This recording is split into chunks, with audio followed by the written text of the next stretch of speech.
Stretch. Glad you could join us today from very cloudy Progressive Field. Aaron Goldsmith alongside C.J. Nitkowski. For the Indians, their magic number right now is at 9 to win what would be their first division title since 2007. The division title is not out of the question for the Tigers, but the wild card more realistic. They're right now tied with Seattle, 3 games outside of the second wild card. The good news for Brad Ausmus and Detroit, they've got their ace Justin Verlander going. He's been one of the best starters in baseball in the second half, but his last time out against the Indians this summer, it was brutal. He gave up 4 home runs in 1 inning. Well, it's time for some redemption because it's not just his last one, but this year has really struggled 0-3 against those Cleveland Indians. And you think about interdivisional matchups and how important they are. And had Justin Verlander maybe beat them a little bit earlier, perhaps the division would be a little bit closer. But that's in the past, and the future is now. And for Justin Verlander, stopping this streak and what has been going on in the starting rotation right now with the Detroit Tigers, it is on his shoulders to get things going in the right direction. Well, the rotation has gone nearly 20 games without picking up a win for a Tigers starting pitcher. And head-to-head this series, this season, has been all Indians. They've won 12 of 13, and the numbers are just staggering. On both sides of the ball, you see the batting average here at 199, that starter ERA at an even 9. That is not at all who this Tigers team is. It's not how they are built, especially from the offensive side. To see the Cleveland Indians come in and dominate them offensively makes absolutely no sense when you look at those two teams on paper. Last year, Justin Upton, an all-star in the National League for the Padres. This year, his first year in Detroit after a free agent signing this winter. And he was 1 for his last 16 entering last night, CJ, but a couple of home runs. You can see over the last month, he's been one of the best run producers in baseball. And not just a couple of home runs, but a couple of very loud home runs. And we know this about Justin Upton. It's hot and cold with him, lots of power, but also some swings and misses. It's a hot streak right now, and it's one that the Tigers need to continue the rest of this season if they want to find themselves in the postseason. Now we'll take a look now at the Pepsi starting lineup for the Detroit Tigers, led by Brad Ausmus. Ian Kinsler, now 6 in the American League in runs scored. He'll be followed by Cameron Maybin, having an absolute revival to his career, his best career by far in the big leagues. Cabrera, Martinez, and Martinez, the 3 guys you have to be awfully careful of. Just talking about Justin Upton. Jared Saltalamacchia, ice cold, 2 for his last 30. Andrew Romine getting an extended look at third base. He plays all over the place, but Nick Castellanos out for a long time, and then to the shortstop, Jose Iglesias. As we take a look at Carlos Carrasco.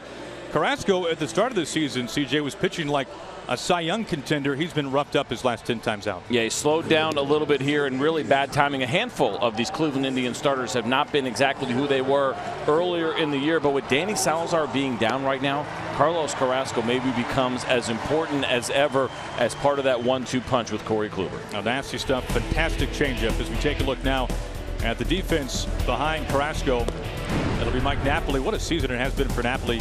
He'll be at first base, and then up the middle, Kipnis and Lindor. Lindor, just simply put, one of the brightest of the bright young stars in the majors right now. Ramirez has really taken hold of third base for the Indians this year. Crisp back to Cleveland, relatively new to the Indians this season, and then Naquin in center field, the rookie Abraham Almonte in right field. As the Indians got some bad news today, Yan Gomes hit on the wrist in his final rehab game, and Gomes, who has struggled for much of this year, has been out for a long time with a shoulder injury. He's going to be out for the rest of the season at this point. So here's Kinsler, 0 for his last 8, having another fantastic year, 278, 26 home runs. Leading off as usual for the Tigers, facing Carlos Carrasco.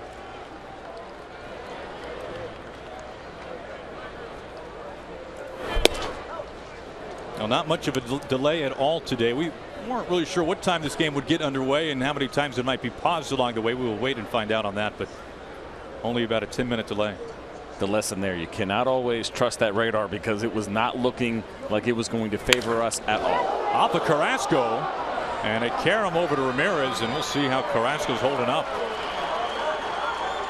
Well, you saw the reaction, and it looked like, and we'll get a replay of it, but it looked like it caught Carlos Carrasco right on his pitching hand. As you see him kind of clenching his fist and walking it off. Let's watch it here in full speed. And maybe his forearm or his wrist. Look at a better look here. Like maybe right on the top of his hand. And that could be significant when you think about grip, your ability to hold a baseball, having full hand strength, an absolute necessity for any pitcher. Now 2 pitches into the ball game. Infield single for Kinsler.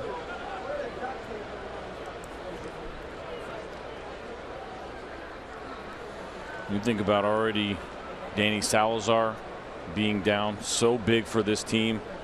As you look at Carlos Carrasco grimacing, and he knows, and he's probably trying to talk his way into staying in this game any way that he possibly can, knowing how important it is for the Cleveland Indians. Not to jump the gun, but if this was anything significant, this would be a huge blow to this team. Josh Tomlin out of the rotation, back in, was good in his last one, but this team, as good as they have been offensively, the starting pitching is so critical to what they want to be able to do in the postseason.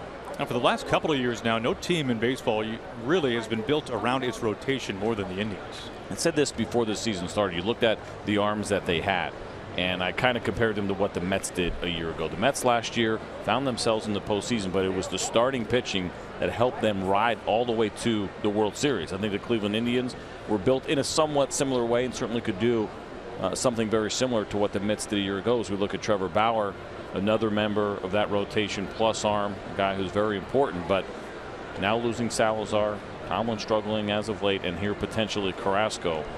This could really crush the Indians when you start thinking about their ability to go deep in the postseason. Well, the length of time that they are looking at Carrasco does not make you feel good about this if you're the Indians. See him rubbing it right on the top of that hand. So what the trainer will do there is try to figure out hand strength and how it feels, and can he grip the baseball as hard as he needs to. You see the expression on his face. He knows what this means. He knows potentially what this could mean to this ball club. And he's done. Wow. 2 pitches into the ball game.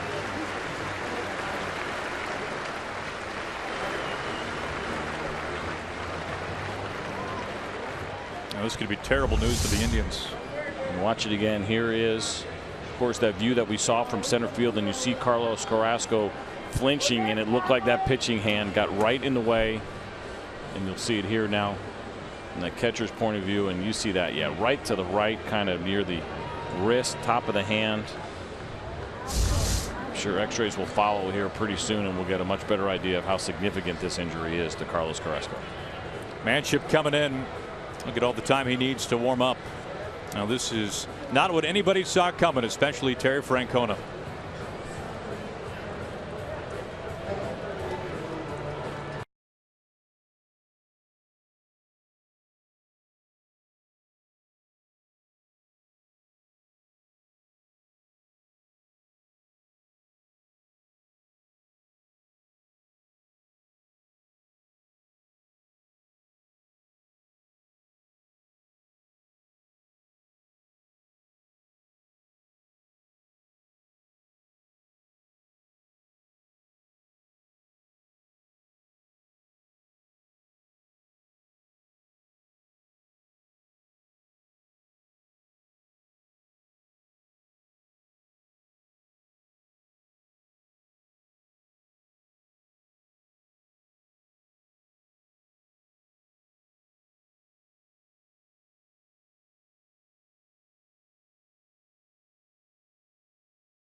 here today. 2 pitches into it. Carlos Carrasco hit on the hand by a line drive from Ian Kinsler.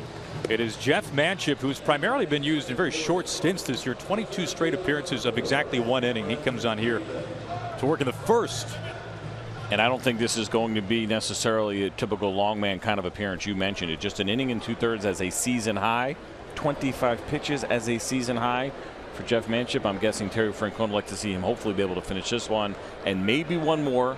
The good news here for the Indians is that it is September and those rosters are expanded. That is certainly going to come into play today. Now standing room only in most bullpens this time of year. Here's Cameron Maybin with Kinsler aboard at first base.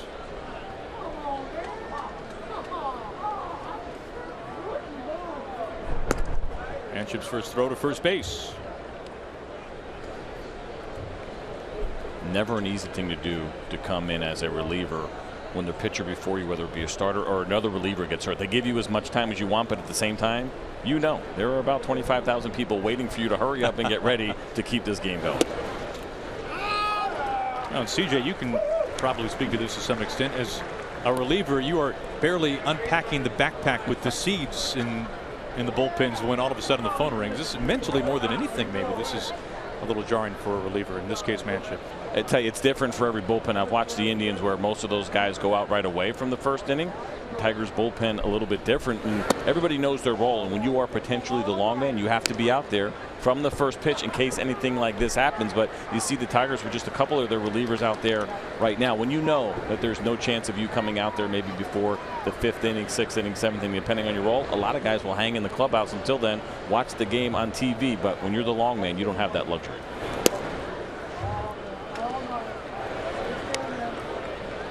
Fernando Rodney, a former Tiger, was famous for taking a nap in the clubhouse at this hour of the day. Of course, knowing that he would only be pitching the 9th if needed. A little different there. It's good work if you can get it. A little nap before you actually go to work while everybody else is working. 2 balls and a strike to Maybin. Manship, 31 years old, in his 8th big league season out of San Antonio.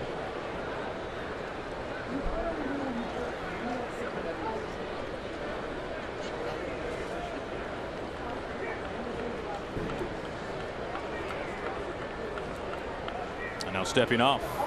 Paying a lot of attention to Ian Kinsler, who has stolen 14 bases this year. And you get why. There's an opportunity right now. 2-1 count. It's a great hit and run count. If you believe that a guy like Jeff Manship is going to fill up the strike zone now, 4.4 walk rate. That's walks per 9 innings. Not necessarily a great guy potentially to hit and run against, especially this situation. Ground ball to Kipnis. Lindor over to first base, and the double play wipes away that leadoff base runner.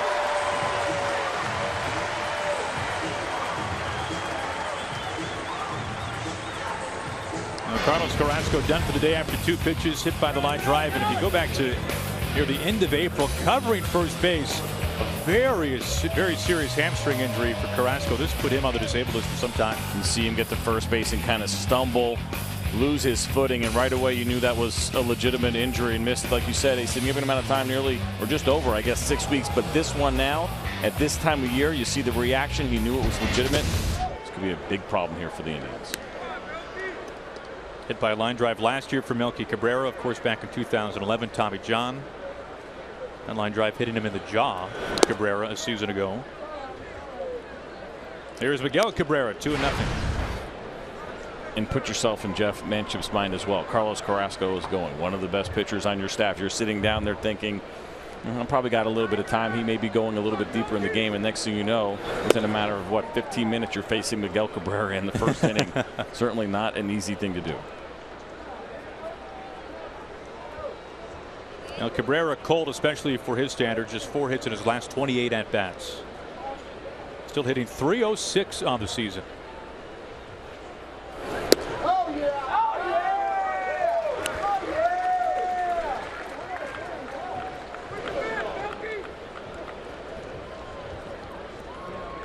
yeah! Victor Martinez on deck, 2 outs, nobody on. Hold and fair down the third base line, and Cabrera with 2 outs reaches as this caroms off the base of the wall, and Cabrera coasts into second base with a 2-out double. You mentioned Miguel Cabrera's slump, and there are a few guys that you actually worry about when they're slumping. I don't think anybody is more relaxed, has more fun playing baseball than Miguel Cabrera. So his kind of slump is maybe not your average hitter's kind of slump where the pressure starts to mount a little bit, always relaxed. Obviously, he's in a great hitter's count there as well and comes through. And that was loud coming off his bat.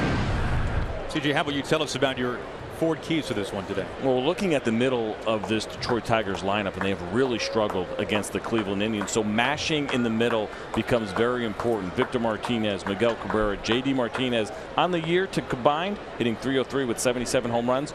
Against the Indians this year, hitting a shockingly low .205 against the Indians with just 2 home runs. That's in 117 at bats. So that middle of the lineup really has to get it going. That's staggering. Speaks a little bit to this pitching staff for the Tribe.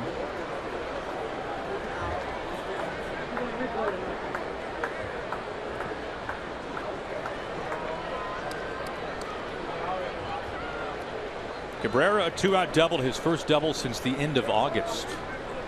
And how deep you see Jason Kipnis over there at second base, but you know with Victor Martinez pulling as a left-handed hitter and where he is from a speed standpoint, very slow, able to throw him out from right field relatively easily. There's that middle of the lineup that I mentioned and the struggles. Victor Martinez, the .255 batting average, the best of the group. Miguel Cabrera, 190. I know this Indian staff is solid, but that is unbelievably impressive to see what they have done to him in 13 games. See JD Martinez some time on the disabled list, the elbow injury, so only 7 games this year against Cleveland.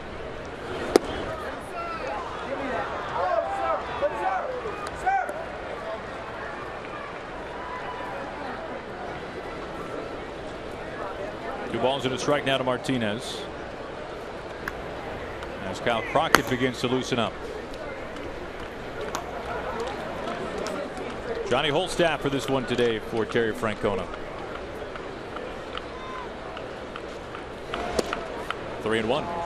Really, we think about that conversation that happens so often with September rosters, and should there be a change because we play by this completely different set of rules come September where you can expand your roster up to 40 if you want from the usual 25 during the regular season. I think a lot of managers are on board with maybe doing something different, maybe coming up with a different kind of idea, but a day like today makes you extremely grateful. And for Terry Francona, he has all of those pitchers in that bullpen available. Martinez clobbers this down to the pole, absolutely crushed, destroyed. And a just foul ball. That was hammered by Martinez. That was back onto the concourse, or just about to it. It's incredible because Victor Martinez was pretty sure, as we see this off-speed pitch kind of floating in the middle, he didn't go anywhere. And as close as this was, this is how smart hitters are. They know he hit it hard, but he knew that ball was probably going foul, and it certainly did. Now for Jeff Manship, realizing for Victor Martinez, you cannot just go with the get-me-over breaking ball. He's too good of a hitter for that. He makes you work. You have to hit your spots. This guy is too good of a hitter to float a breaking ball over for a strike. The Tigers have a chance here to do something they have not done all year. That is score in the first inning against the Indians. You've got Cabrera at second base after the double. Now they have 2 on. And not surprising there at all that Manship shoots for the corner. When a guy hits a foul ball like that off of you, you know he's locked in. He's seen the ball well off of you. You're better off with 2 outs. Go ahead and walk him. Start over with the righty, JD Martinez. Martinez is 2 for his last 24. Had a scorching hot month of August. Hit over 400. An OPS over 1100 last month. Verlander having to wait a long time to take the mound. 2 outs and 2 on here in the top of the first.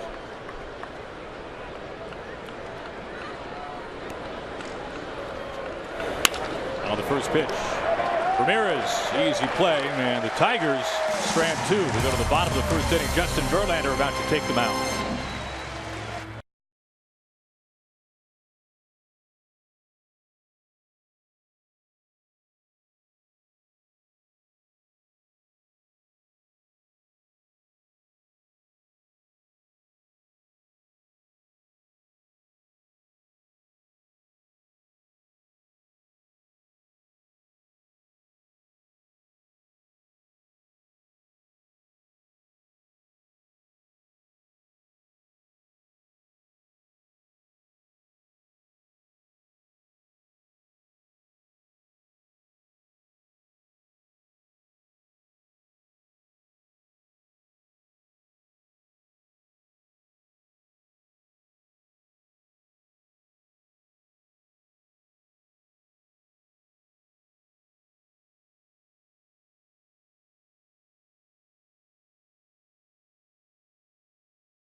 We'll take a look at the Pepsi starting lineup for the Indians. Carlos Santana, the leadoff hitter these days for the Tribe. He's followed by Jason Kipnis, a career-high 22 home runs.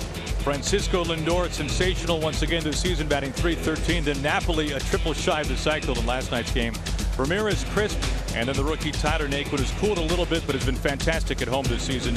Abraham Almonte is in right field. He's hitting over 300 at home. Roberto Perez does the catching, batting ninth as we take a look at Justin Verlander. And Verlander really having a renaissance season. You see the 200 innings there. It's the 9th time that he has done that in his career. He's the only active pitcher right now in Major League Baseball to have 9 seasons of 200 innings or more. One of the true horses left in the game. And there's no doubt about that. Having a fantastic year, especially in the second half. He has had his struggles, however, this year with the Indians.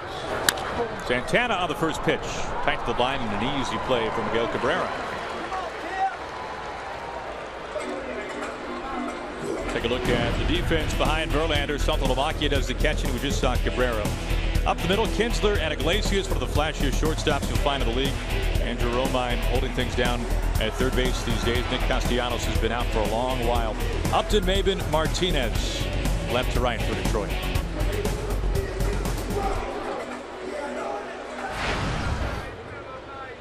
Now, so many of these Indians hitters have had very productive years against the Tigers, and you can put Kipnis right at the top of the list. Kipnis hitting over .350 this year against Detroit. He has scored 16 runs in 12 games against the Tigers. It's been incredible to see, and every time we talk about this Cleveland Indians offense, it becomes more and more amazing when you dig in. But maybe the biggest surprise is that they have been doing this the entire year without Michael Brantley. It makes almost no sense when you think about looking at how the Indians were built and what they could potentially do this year. If I told you in April they're losing Michael Brantley, I think a lot of us would believe they'd have no chance at contending, but it has been anything but that here in Cleveland. And for Terry Francona, so much of the early part of the season was just trying to hold the fort down until Brantley returned, and then at a certain point this year that became clear that would not happen. Brantley's return, that is. Still 0-2. Mike Everett, the crew chief behind home plate in his 18th season. He actually worked the wild card game back here in 2013. Jordan Baker, Pat Hobert, Tim Timmons, umpire at third.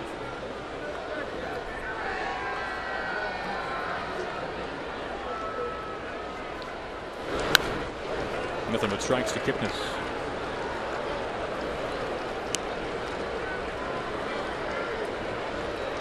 Kipnis having his best power year in terms of the home run ball this year. 22 homers. Lindor on deck.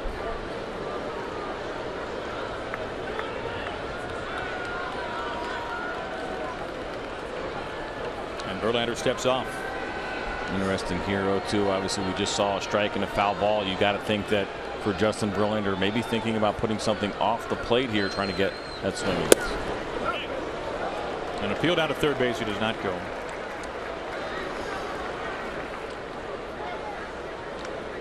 This Indians offense, though, top 5 in so many categories in the American League this year. Slugging, on base, runs, average.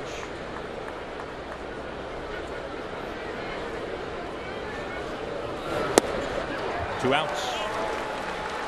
First strikeout today for Verlander. And Justin Verlander, despite the fact that he is 33 years old, hanging in there with so many of these young guys throwing sliders at 91 miles an hour. That's usually reserved for Syndergaard, Steven Strasburg when he is healthy. But even Justin Verlander still being able to do it with great velocity. A lot of guys, that's an average fastball, a decent fastball. But for Verlander at 33, it has not mattered. He has not slowed down at all. It's been impressive to watch this year. CJ, you look at his breaking pitches, the slider, the curveball, they have been pretty unhittable this season. Slider 159, curveball less than 180.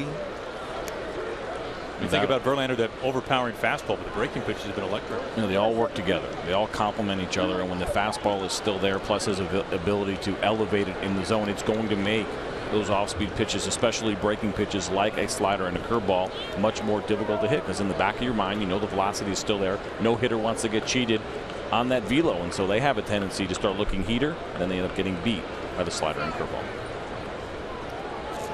2 outs, nobody out. It brings in Lindor, who has simply been one of the best hitters for average since coming to the major leagues last season.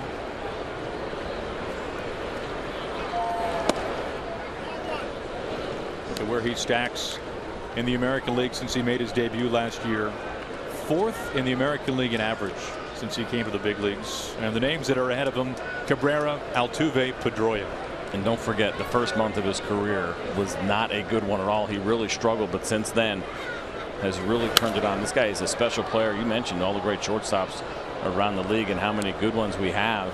The fact that you basically have a little bit more than a year under your belt and you've done that against Justin Verlander, that tells you, I think, and speaks to the maturity of a guy like Francisco Lindor, the comfort level going up against some of the game's best and the success that he's had already.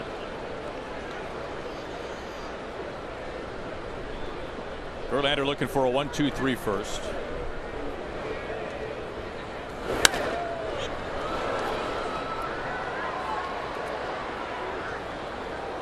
And Lindor, for all of his success this year, a little cold right now. In fact, the worst slump of his career, 3 for his last 26. If he can reach Napoli, would be next.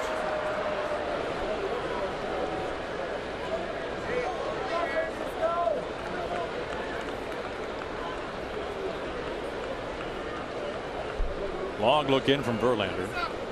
And now time call. And interesting here, what I've been watching, and you've been able to see it here on television, is that Justin Verlander is using multiple signs with nobody on base. And what that tells you is, you see that ball in the dirt, is that he does not trust Progressive Field.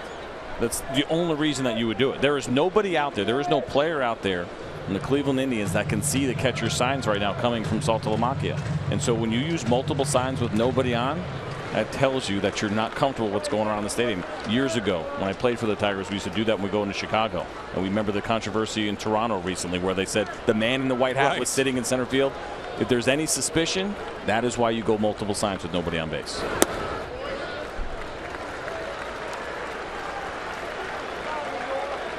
I don't want to throw any crazy accusations out there and tell you that I believe that somebody in this stadium is cheating, but it doesn't really make any sense that you would use multiple signs with nobody on base unless you were worried about anything going on in that stadium. That's bizarre. Working with Saltalamacchia for the first time since late June. Lindor puts a charge. Playable out to Maybin in left center. And the side retired in order. We're through an inning here from Cleveland, scoreless.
Tigers scoreless through our first inning here today. The middle game of this 3-game series. Indians a lopsided win in last night's contest. Upton, however, did his part. 2 homers last night, drove in 4.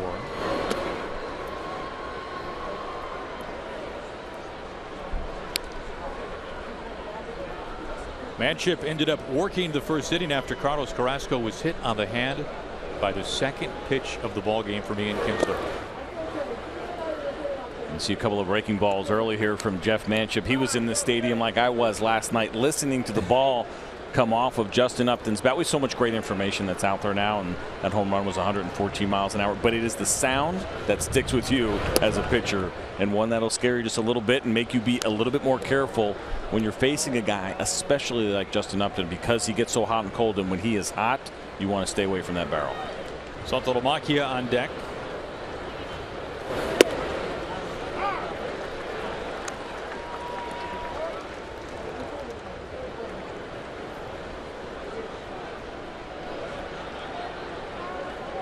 Working with Roberto Perez, the catcher today for the Indians. High, towering fly ball. Napoli out of the warning track into the seats.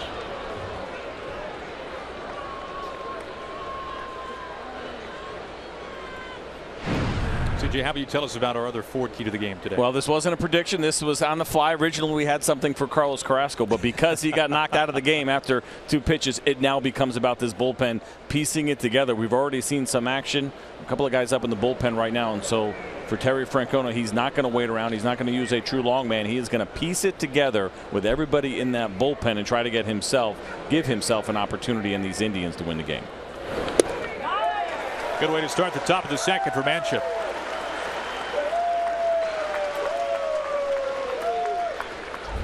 You know, sometimes people will say this is the best pitch in baseball. It's not a pitch you throw on purpose. That is a backup slider that's hanging up in the zone, but hitters are not looking for that kind of pitch. And Justin Upton took a monster swing at it and came up empty.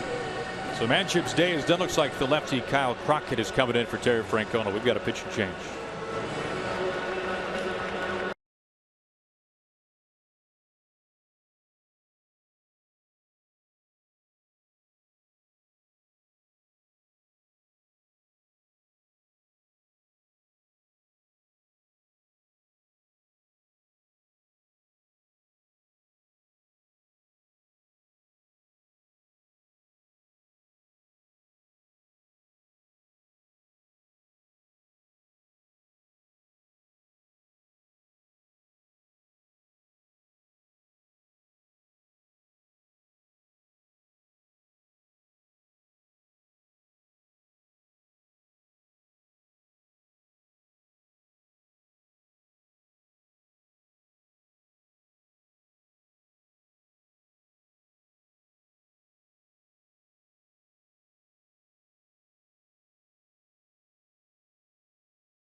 He is celebrating the many ways Latinos put an accent in baseball. Share how you put an accent on the game with hashtag Ponle Acento.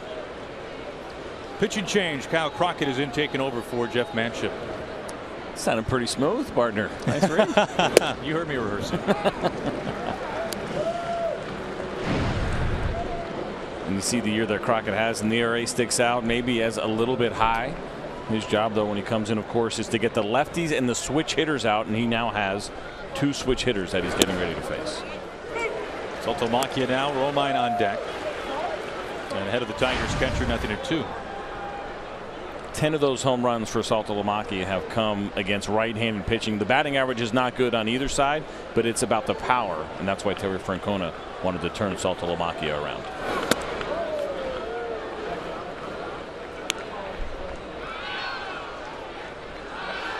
And you can see the splits you were just talking about.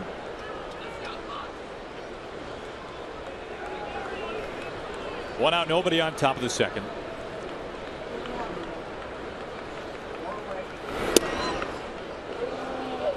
Crockett had a fantastic rookie season back in 2014. He made over 40 relief appearances for the Indians.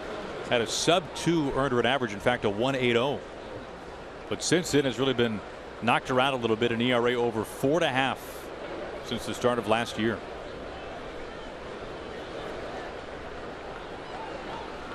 Is 2-2.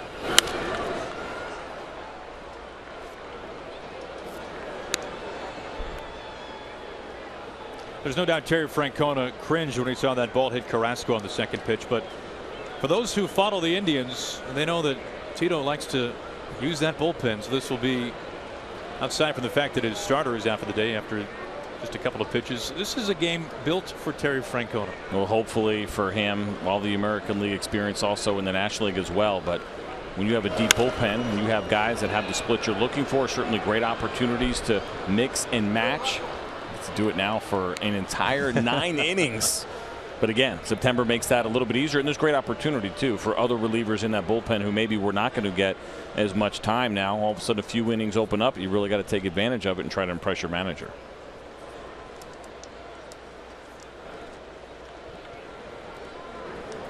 See his overall numbers, Phillies, Red Sox, and here of course with the Tribe. 16th season for Terry Francona. Former bench coach with the Tigers. I had him in 1996. 2 outs. Back-to-back strikeouts, the first for Manship, this one from Crockett. Don't forget too, Terry Francona managed Michael Jordan. That's right. Back in 1994 when Michael Jordan played baseball for a year. It's the first time I ever ran across Terry Francona. I was playing for the Chattanooga Lookouts that year and ran across Tito, and then played for him a couple of years later in Detroit. But one of the great personalities of the game, great guy. Love having our meetings with him, always offering a lot. Just a really good personality. 2 outs, it brings it Andrew Romine.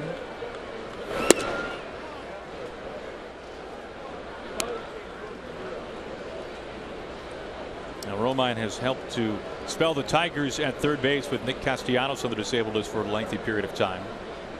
Castellanos took some swings just the other day, just a couple of swings into it. It did not feel good. He will not rejoin the Tigers quite as early as they would have hoped. Well, definitely not. And Brad Ausmus told us before the game now that he has gone down to Florida. He'll be in Lakeland, take some batting practice, maybe see some live hitting. Instructional league starts next week for the Detroit Tigers. Since Nick Castellanos has been out August 7th, they have not had 1 home run from the third base position. Kipnis with a dive, and he makes the catch. Sparkling play by the All-Star second baseman. Side set down in order.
Middle third of the order due up to face Verlander here in the bottom of the second. Starts off with Mike Napoli.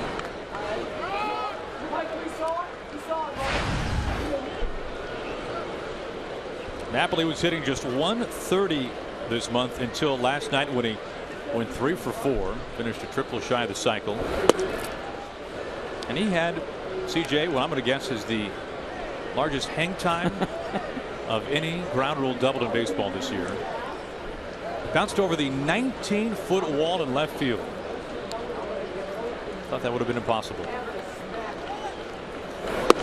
I think we saw potentially a couple of unofficial major league records on that double yesterday. You mentioned the hang time and then the fact that it actually bounced over the wall. I mean, that is incredible. And thinking about the highest wall to ever be part of a ground rule double, it was amazing to watch that thing bounce. I don't think you can go in over the monster at Fenway. It was lost in the air by Upton. Badly misplayed it. It's that tough time of day, and a lot of times at dusk where you still have a little bit of color in the sky. Got to concentrate a little bit longer when it has that grayish kind of tint, which you get here in Cleveland when the clouds roll in. And I think ultimately that was Justin Upton's issue. The home run that Napoli hit later in the game.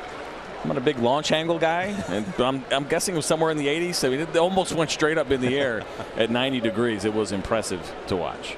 Jose Ramirez on deck as Napoli leads off the bottom of the second.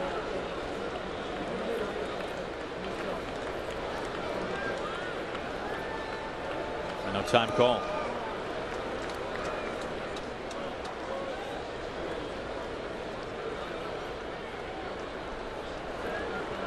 What a staggering difference for Napoli at home.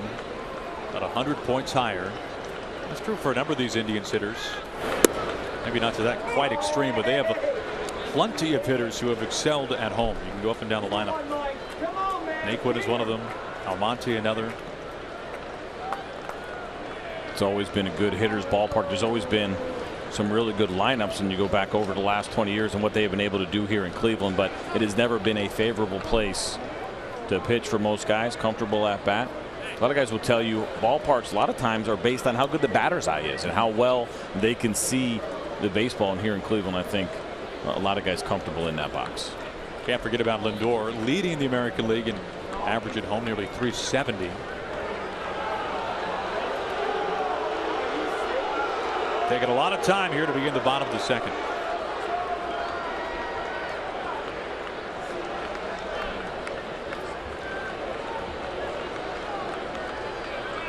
The 3-2. Napoli a leadoff walk.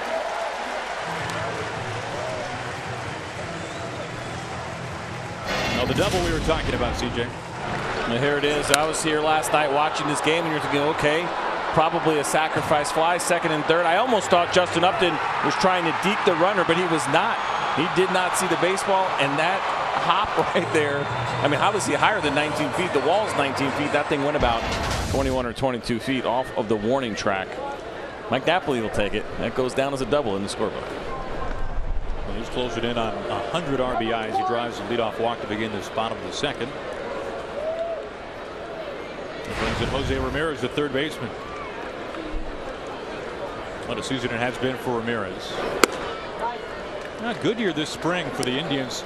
There was one game where Terry Francona put Ramirez in center field. This idea that maybe he could be this ultra super utility man for the Indians, and all he has done is basically take it over third base on Uribe not getting it done earlier this year.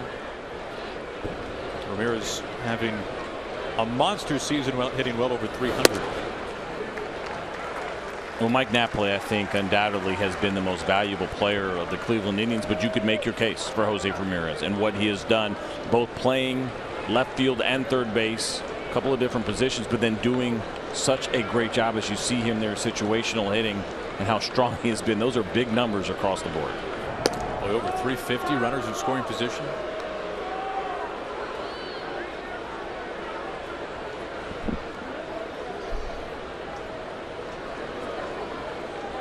Napoli, the first base runner early on here today for the Indians. Verlander's 2-0. Makes it 3-0. That's 3 straight 3-ball counts from Verlander dating back to the final man of the first.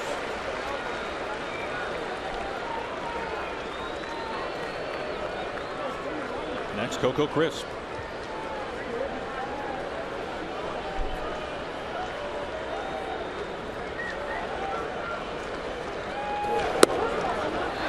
Four-pitch walk, back-to-back walks from Verlander to begin this bottom of the second.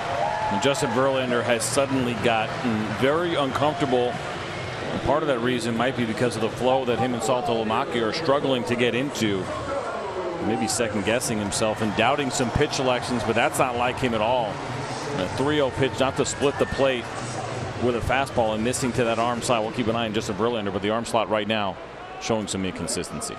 Well, I mentioned briefly in the first inning, first time that Verlander and Saltalamacchia working together since late June. Who knows how much of an impact that might be having. 2 on, nobody out for Coco Crisp. Going bunts. Back to Verlander. Out of first base. 2 runners in scoring position. The big conversation that goes on around baseball these days, and the value of the sacrifice bunt has gone down. We see less sacrifice bunts. I will tell you this, Justin Verlander, as I just mentioned, struggling, extremely uncomfortable, and just walked 2 hitters. Why do you give him an out? I mean, I strongly disagree with that play right there, especially with a team that already has a big lead in the division. They haven't wrapped it up yet, but they're kind of playing with house money, and they've been very good against the Tigers this year. And as a pitcher, I can tell you, it's a little bit of a deep breath. You walk 2 guys in the middle lineup. You know the Indians have been a good team, and the idea that they're going to give you an out in that situation, to me, is a favor. So now 1 out and 2 on for Naquin. Big swing and a miss. Now, far be it for me to question Terry Francona, who has done this for years and has done it successfully, but I'm starting to buy into more and more. I like the bunt late. Close games, when it's late, you got to get a guy over, and you're talking about running out of opportunity, but it's so early in this game, and Justin Verlander looks uncomfortable. I just hate the idea of almost giving him a reset and giving him a little bit of a breather. 2 healthy hacks. Naquin 0-2. Both times at 95. And he's tardy on that fastball right now. This becomes interesting because we saw Jason Kipnis, as a left-handed hitter, go down on that really good slider, 91 back foot slider. The runner on third, certainly Justin Verlander, if he wants to throw that pitch again, it has to be out of the zone, but he's got to be careful of that wild pitch. The 0-2. 3 pitches, all swinging strikes, all with the heat. Tyler Naquin is probably going to see a steady diet of this from Justin Verlander until he shows that he can catch up, but he was late on every single one of these 4-seam fastballs, and Justin Verlander right at him, not even thinking about going out of the strike zone. And again, I go back to what a difference the momentum shift now becomes because of that bunt. Justin Verlander sitting here feeling very good about himself. We've now got 2 outs. Ramirez at second. Napoli the go-ahead run at third base. It brings in Abraham Almonte.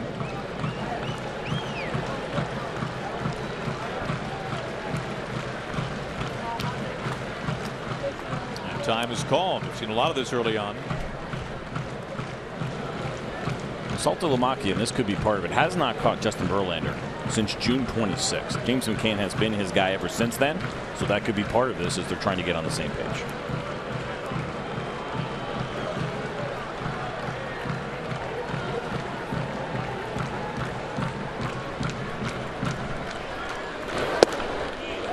Almonte looks at a strike.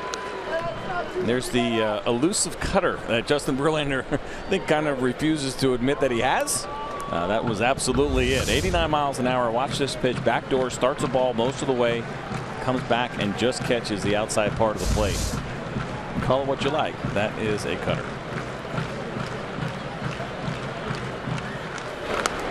Now, why would he refuse to say that he's got a cutter? It's so interesting for some guys. I went through this as well, and I think you'll find a lot of other pitchers. Naming pitches, it's up to you. You can name it whatever you want. But what it actually does is really tells us what kind of pitch it is. And maybe for Justin Verlander, he doesn't like to think of it as a cutter, or he doesn't want opposing hitters to believe that there is a cutter there. But it does exist. Verlander ahead. He has been nails this year with runners in scoring position. Only 4 hits. Twisting over to third base. Romine. Shadow left field. And Verlander strands 2 runners in scoring position.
third. We take a look at Grip the Moment, sponsored by Falcon, the official tire of Major League Baseball. And it was Andrew Romine.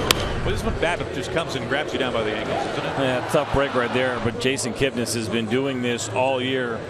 Defensively, made a nice play last night as well. This guy's been so solid for this club, but what he does with the glove, I think sometimes a little bit underrated around Major League Baseball. So many good second basemen around the game. New pitcher is Cody Anderson. He is the 4th pitcher already for the Tribe.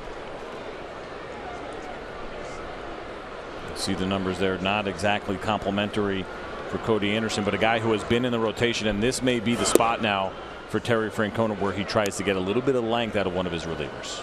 Made 8 starts this year. Facing Iglesias, the number 9 hitter.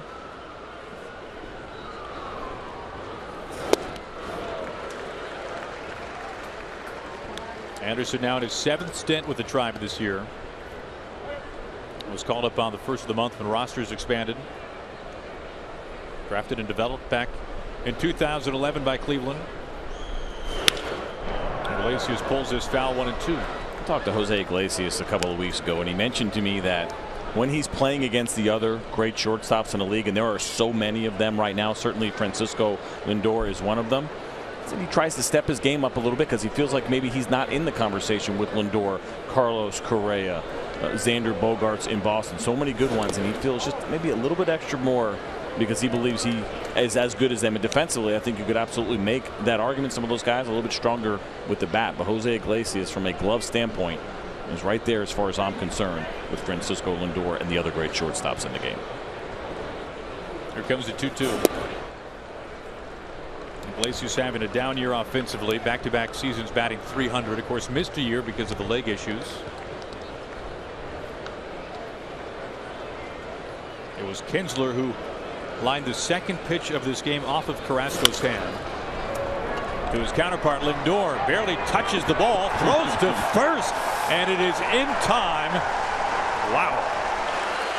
Francisco Lindor, that's got to be fun for him to throw out another shortstop, but you mentioned it. It did look like he barely caught this ball, and he's smart enough to know everybody has an internal clock, and they know about how much time they have to get that baseball over to first base. For Francisco Lindor, he knew to get rid of it quick. Go ahead and short hop that throw. It actually turns out to be a long hop. He does a good job of not throwing that too close to Mike Napoli's feet so he can get that good hop right where he needs it. But tremendous play showing off the range there by Lindor.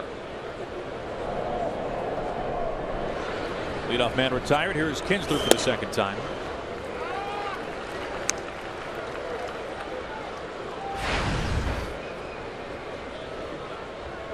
We were just mentioning the infield single off of Carrasco's hand, his pitching hand. We have received word from the Indians clubhouse that it is, well, no surprise, a right hand contusion, but the bigger news, he has been taken off site, we've been told, for x-rays.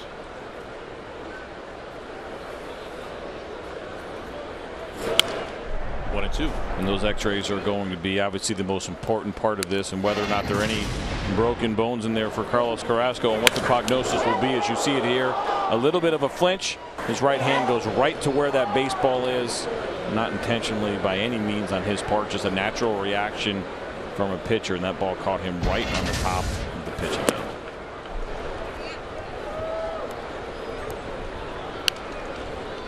It'll be a long day for Terry Francona. Remember, back in 2014, the Indians set the all-time American League record for most relief appearances in a single season. We will see plenty here today. Up the middle, Lindor ranging on the run. 2 outs.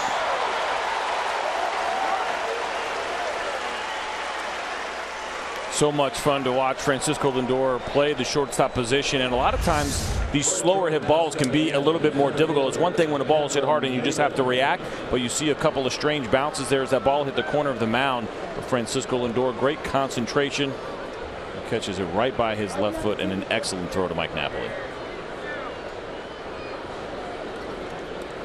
Former first-round draft pick out of Puerto Rico. 2 outs, nobody out for Cameron Maybin.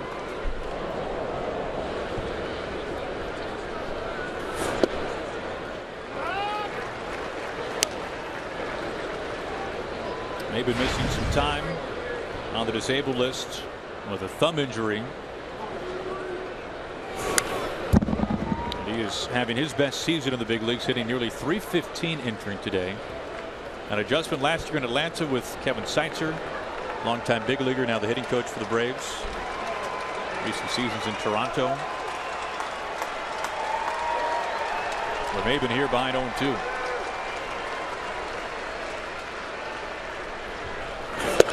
Strike 3 call. Anderson retires his side in order.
This is Roberto Perez, the #9 hitting catcher, to begin the bottom of the third.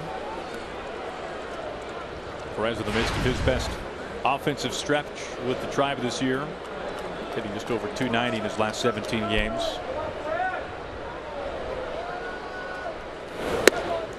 Now, CJ, you were talking about the idea of Crisp dropping down the sac bunt after back-to-back walks from Verlander in that second inning. Before that Coco Crisp bunt, Verlander had thrown 5 straight balls. After the bunt, 6 consecutive strikes to escape the jam. Momentum is everything, especially early on, even for a guy as good as Justin Verlander. And it feels like the Indians may have given him that back. He looked very uncomfortable in those first 2 at-bats, and to give him an out so far, as we've seen now through 3 hitters, has really changed things here for Verlander. Well, tonight, one of the biggest games this season in college football is on Fox. For the first time in 33 years, #3 ranked Ohio State takes on Oklahoma. Don't miss this historic event tonight at 7 Eastern, only on Fox. Oklahoma, a Week 1 loss in Houston. First real test for Ohio State, as plenty of Buckeyes fans around the ballpark and around downtown Cleveland today. One out, back at the top of the order. They have the shift on for Carlos Santana. And part of the battery right now between Justin Verlander and Jared Saltalamacchia, using those multiple signs, but also having a hard time getting on the same page, and that has disrupted a little bit of this momentum here and the flow for Justin Verlander. Just a lot of back and forth and trying to figure out exactly what he wants. And when you're using more than one sign with nobody on base, it makes it just even a little bit more cumbersome.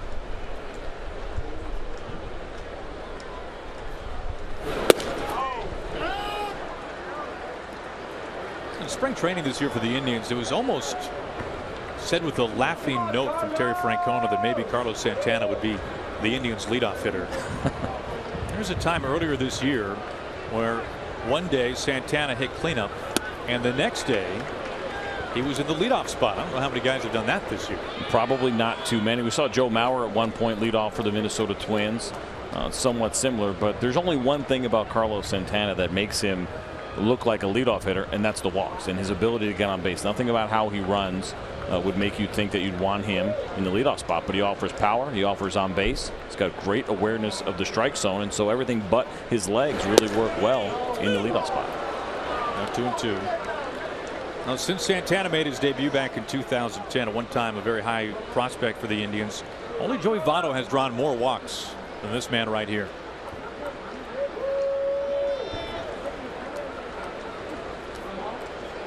One out, nobody on, bottom of the third inning. And a full count. In this at bat compared to his first one, looking more like a leadoff hitter, right? He came out, swung at the first pitch of the game, and now he's getting ready to see his sixth pitch of this at bat.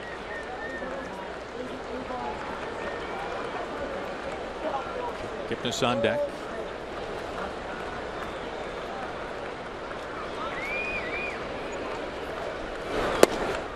And a walk. Now this year, if you go back to the end of April, his first at bat, Santana that is, as a leadoff hitter was against the man he's facing today, Justin Verlander, and this is how it ended. Some guys, you put them in the leadoff spot and they're not necessarily very comfortable, especially if they're used to hitting in the middle of the lineup. There's something to be said for consistency for certain kind of hitters, but in the case of Carlos Santana, it has not been an issue. He has seemed perfectly comfortable hitting there, and pretty much since the Indians have put him in that spot, like you mentioned, on April 22nd. Already the third walk from Verlander. One out, one on for Kipnis.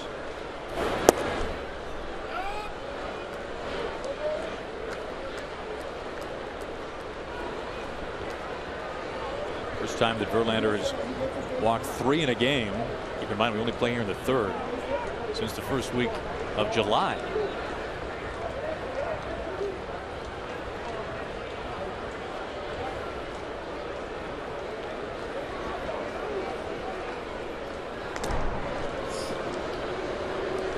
We mentioned at the top of the game the last start for Verlander against the Tigers when he gave up a little bit of hoping from Justin Verlander, but Cameron Maybin had this ball all the way. It was just a matter of whether or not he was going to run out of room. He did not. Makes a nice catch up against the wall. Now, is that pitcher's sign language for make the catch, make the catch? Please, the catch. please, somebody catch it. Stay in the ballpark. A lot of things that you say to yourself when those baseballs are in the air. 2 out, Santana at first for Lindor.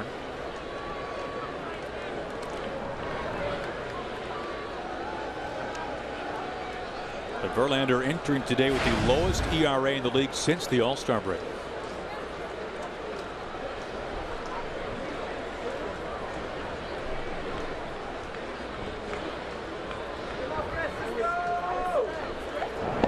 Another look at first base.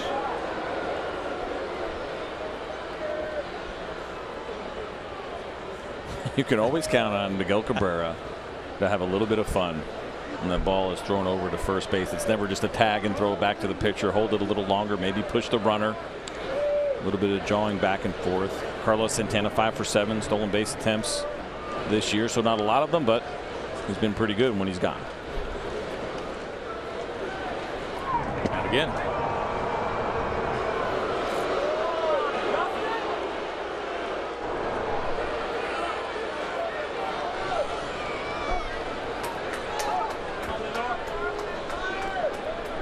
Osmer's going over things from the dugout.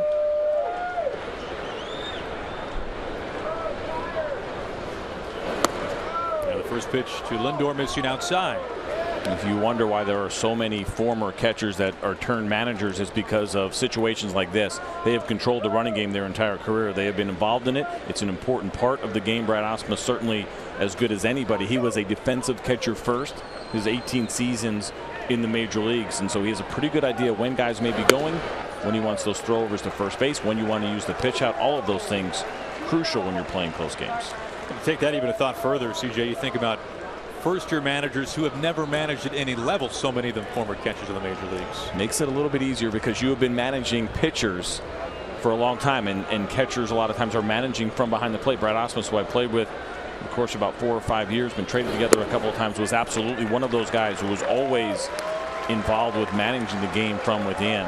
Did a great job at handling the pitching staff. So It sounds as though you're not surprised that he is a major league manager these days. Not at all. You know, the bigger question becomes with a lot of these guys that kind of fit the profile is whether or not they want to do it. So many guys make so much great money these days. The motivation to do it means that you actually have the passion, not because you have to, but because you want to. I think we lose out on some potential really good candidates because of some of the money these guys have made. The fourth walk, meanwhile, from Verlander, and the second time he has walked a man on 4 pitches. Did this to Ramirez back in the second. This is not the Justin Verlander that we have seen since the All-Star break. You mentioned how good he has been, and the Indians are in his head a little bit. It's 3 starts this year. It's an ERA over 9. It's 4 home runs in 1 inning in that last game, and you can see him thinking about it a little bit, and maybe the game planning changing, second-guessing himself, using a different catcher when he hasn't used since the end of June. And a lot of things going on here mentally right now with Justin Verlander, pitching himself in and out of trouble. Most walks he's given out since last summer in interleague play against the Pirates. Ball 1 to Napoli. You look at Verlander's first start back in April against the Indians. 2 runs, only 4 hits, 10 strikeouts over 7 innings. But since then, 7 earned runs and then 8 earned runs.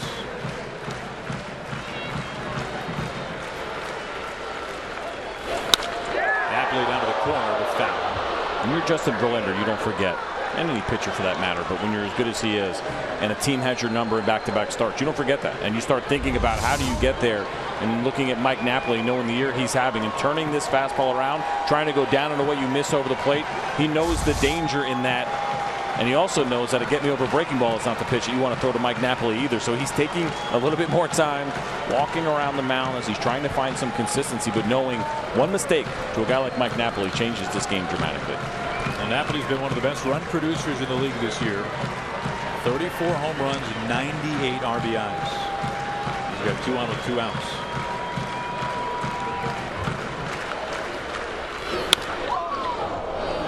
Now 1 and 2.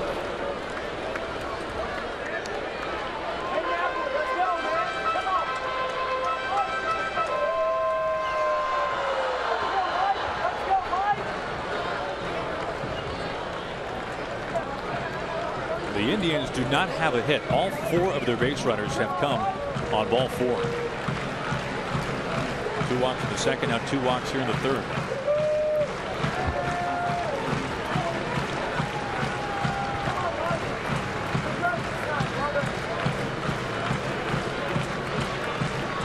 For the 1-2.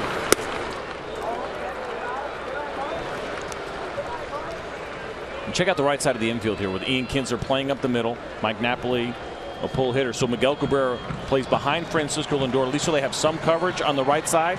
The danger in that, any ball in the gap down the line right now, Francisco Lindor is going to be able to score from first base. Lindor at first, Santana at second base. 2 outs in Verlander's 2-2. A full count.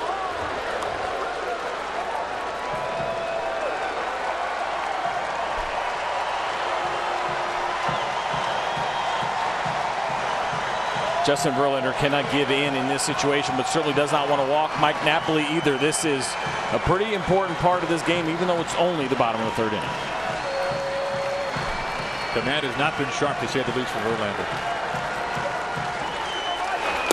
Swing and a miss for strike 3. Vicious to Napoli. 2 stranded.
with 2 on to end the inning as we go to the top of the 4th.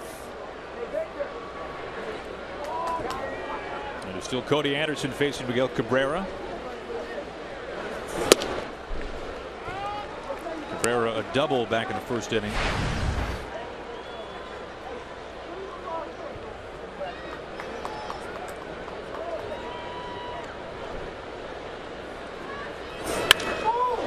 And to left field, Cabrera 2 for 2, double, now a single. And that's why you never worry about any kind of slump that Miguel Cabrera is in. Off-speed pitches both time. Let's go back to Mike Napoli, though, and watch this at-bat from Justin Verlander. Coming at him very hard, missing fastball down and in. Wanted that more belt high. We see him try to go away, misses over the plate, almost paid the price for that one dearly. Decides to go back in, stays hard, which I like. After the hard foul ball, does not shy away from the fastball. Then tried to work him away. There's the cut. Don't call it a cutter. That's a cutter. And he tries four-seam fastball away. Nothing there. And then he saves his best for last, a 91-mile-an-hour cutter. And we joke about it because back in June, Justin Verlander told the Detroit News that I don't care what BrooksBaseball.net calls it. Brooks Baseball is a great website as far as pitch logging and information. He said, I don't care what they call it. It's not a cutter.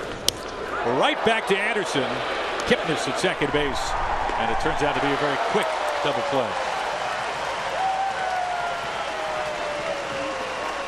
We joke around about pitchers and how good of athletes they are, but sometimes it's all about the reaction, and that was Cody Anderson's glove just happened to be in the right place. He does a very good job of shuffling his feet there while he waits for Francisco Lindor to get to second base.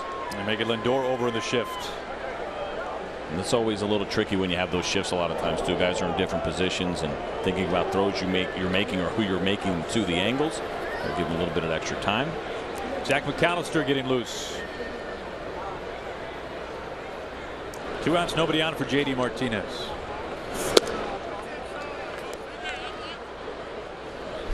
Martinez now 2 for his last 25. 20 home runs this year, his 3rd consecutive 20 home run season.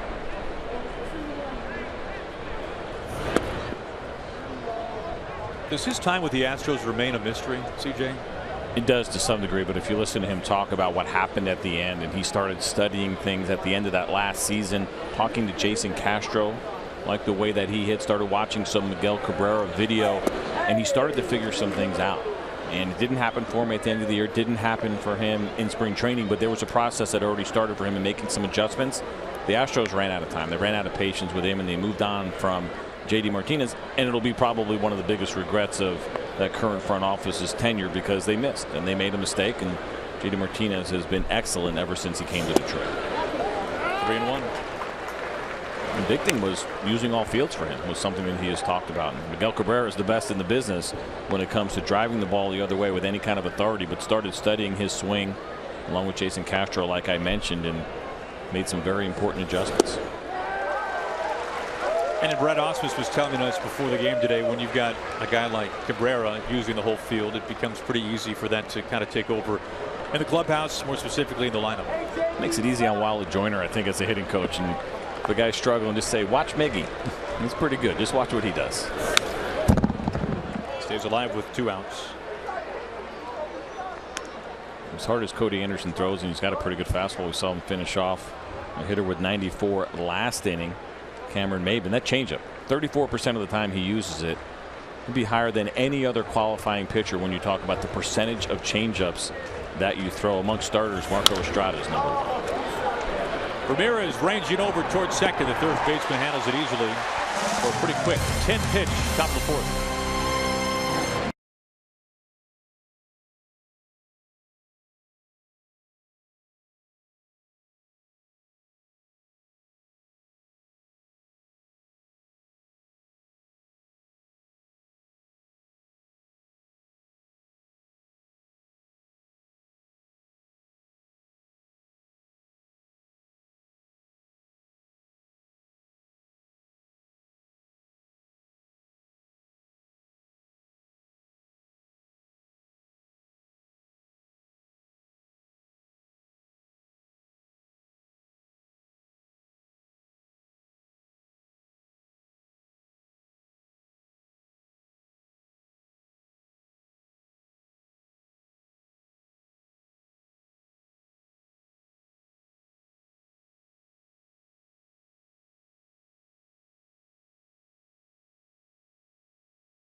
The pitcher not being sharp, and he hasn't given up a hit yet.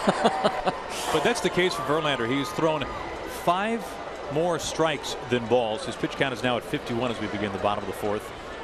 But the only base runners so far have come on ball 4.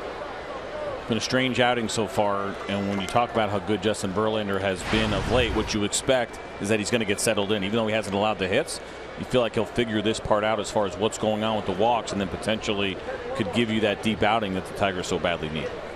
He's a guy who routinely throws at least 100 pitches in all but 4 of his starts, in fact, this year.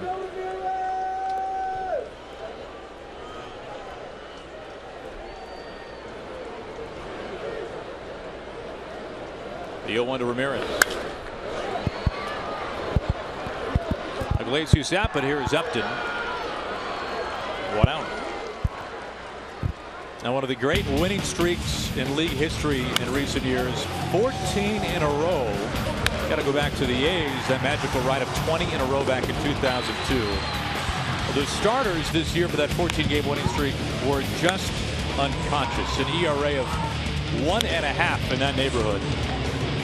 And of course, this 14-game winning streak culminating with Trevor Bauer going 5 innings of scoreless relief in 19 innings for Terry Francona at Rogers Center. Darwin Barney, a longtime middle infielder, was dealt the loss in that game. One of 2 position players to pitch for John Gibbons. And I remember watching that game, and Darwin Barney actually looked pretty sharp. The mechanics were good. They were smooth. The ball came out of his hand pretty well. And obviously, it's a tie game late, and when the Indians still have their real pitchers in and you have position players in, you're still trying to find a way to win that game. It was an unfortunate loss for him, but I think at that moment, that's when you got excited about this team. Not because they were on the streak, but what you saw was happening in that starting rotation, I think got you really excited as an Indians fan of what could potentially be in the postseason. You think about the beginning month or so of this season, it was the White Sox making all the noise in the Central. Of course, the Cubs, the team in their own city, overshadowing the White Sox, but it was the Southsiders who were making all kinds of noise in the American League, let alone in the Central. And then, of course, that 14-game winning streak helping the Indians out. Well, they have been in first place, it seems like, almost ever since. A couple of things that happened because there have been opportunities. There have been opportunities for the Tigers to take advantage of the Indians slowing down a little bit. They have been unable to do that. The Kansas City Royals, not nearly as strong as I think a lot of us expected them to be this year, as they were dealt a lot of injuries that ultimately they could not overcome. And then those White Sox fading, and that's not to take away anything from this Indians team. It's a very good team, but also a couple of things I think going their way. Now, the 3rd day of June was the last time the Indians were not in first place. That tells you something. Jose Ramirez, a big reason why.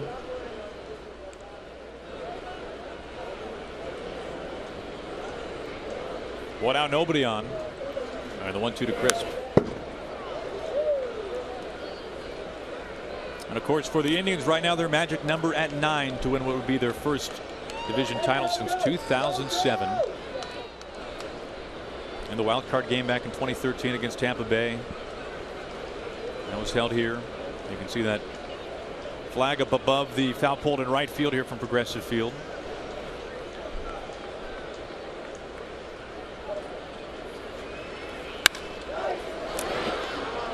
Couple of steps into right field for Ian Kinsler. 2 outs. Now you take a look up into that winning streak and ever since. You look at the numbers, CJ. That 14-game winning streak, that did a lot. Right now, 4 games over 500 since then. The offense has been right about on par, but the earned run average for both the rotation and the bullpen a little different. Yeah, and that was that opportunity for a team like the Tigers to take advantage of what was going on here in Cleveland. They were unable to do that. And not only that, now for the Indians, of course, we know Carlos Carrasco left this game after just 2 pitches. We'll find out here soon enough exactly what's going on with his pitching hand. Danny Salazar down now. Some of the things that made them so good and so strong during that streak, and again, what got people excited about a potential postseason run, are now in question. And if you're an Indians fan, you're starting to get a little bit worried, and understandably so. Now, it wouldn't be in a Cleveland sports fan's DNA to get nervous or worried. What are you talking about, CJ? Once you win one in any sport, is it it's all past you now? 2-0 to Tyler Naquin. Well, I think that was part of that conversation as well, which was just such a cool narrative. Was you're waiting for a winner for so long, and could you possibly have 2 in 1 year? Now, Cleveland fans, you deserve there. You can be greedy. You've earned it. Go ahead and get greedy and expect to.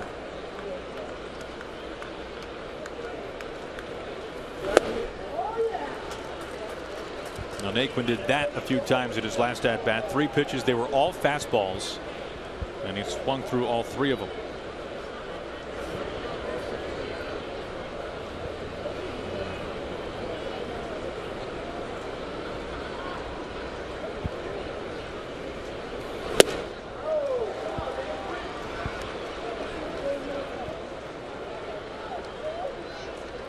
See here something in Tyler Naquin. Check out the top of the zone where he struggles, and you can almost see that. Justin Verlander knows it. He's exposed it, and his swing just looks a little bit slower on pitches that are up and good hard fastballs right now. There's no reason to throw him a ball down, especially down and in. Not surprising to see that 344. 95-mile-an-hour swinging strike, just like the last time up for Naquin.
Bad blood spills over in the octagon. Dustin Poirier takes on Michael Johnson, plus a middleweight battle between Uriah Hall and Derek Brunson. UFC Fight Night is next on FS1, or watch it live on Fox Sports Go. On to the top of the 5th here from Progressive Field. Zach McAllister, the new pitcher for Terry Francona. The one start, as we were talking about that winning streak, by the way, the 14-game winning streak for the Indians. The only start for McAllister came the day that the streak was snapped. Somebody had to pitch after that 19-inning affair. So you blaming Zach McAllister? I see what you're doing there. Get him on social media, guys. Get him. Comes inside to Upton. I always liked Zach McAllister, and then once he went to the bullpen full time, I wondered. I know it wasn't quite the same stuff, but you look at the build a little bit, and you wondered if he could become a really good 2-pitch pitcher. Maybe a Wade Davis like to some degree. It hasn't quite happened for him just yet, but there is a lot to like about what Zach McAllister does. One-time Yankees farmhand. He spent all of his time in the major leagues, however, with the Indians. This is his 6th season.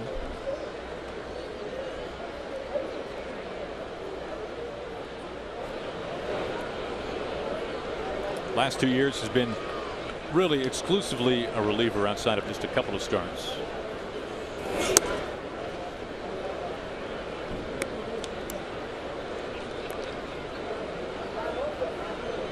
Trying to play on the aggressiveness of Justin Upton in a 1-1 count, elevate the fastball. And downside is you fall behind, and he lays off to a guy who's been very good on pitches in the zone right now. falling behind 3-1 to Upton.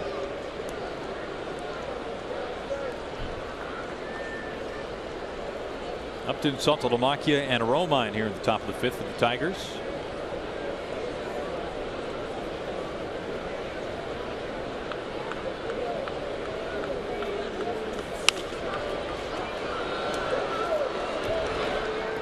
Coco Crisp coming in, puts down the brakes. We're on number 1. Watch the drive to the pennant with MLB.TV Premium. Catch every out-of-market game live in HD on more than 400 supported devices and enjoy a free subscription to At-Bat Premium, the #1 app for live baseball. Blackout and other restrictions apply. Just visit MLB.TV. McAllister sits down the first man that he faces. Now looking at Saltalamacchia, strikeout victim earlier.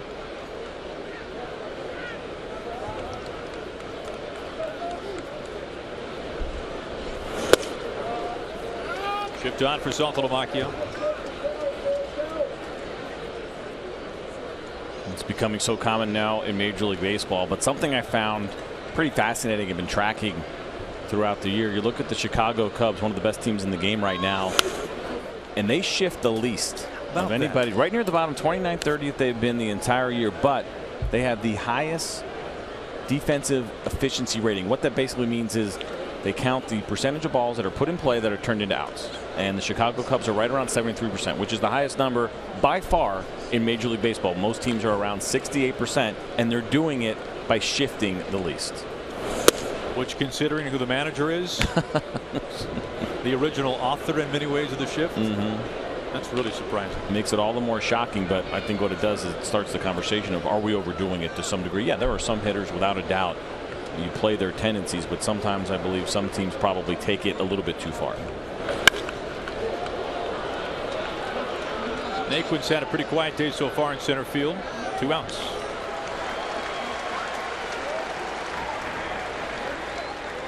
Percy Garner, Joe Colon, a couple of right-handers warming up. The third baseman, Andrew Romine.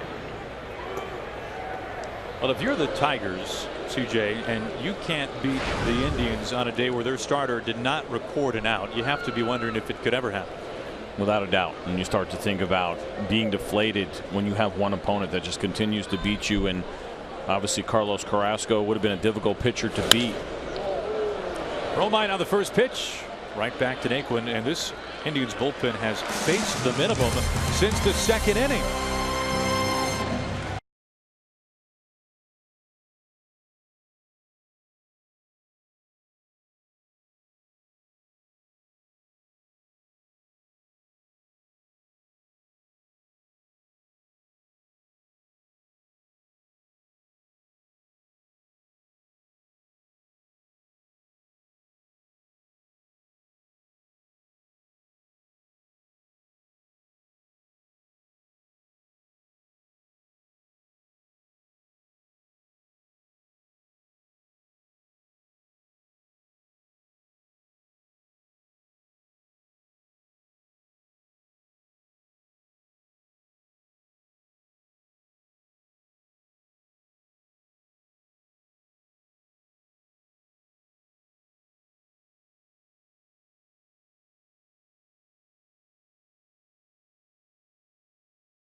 Justin Verlander has walked 4 Indians hitters over the first 4 innings.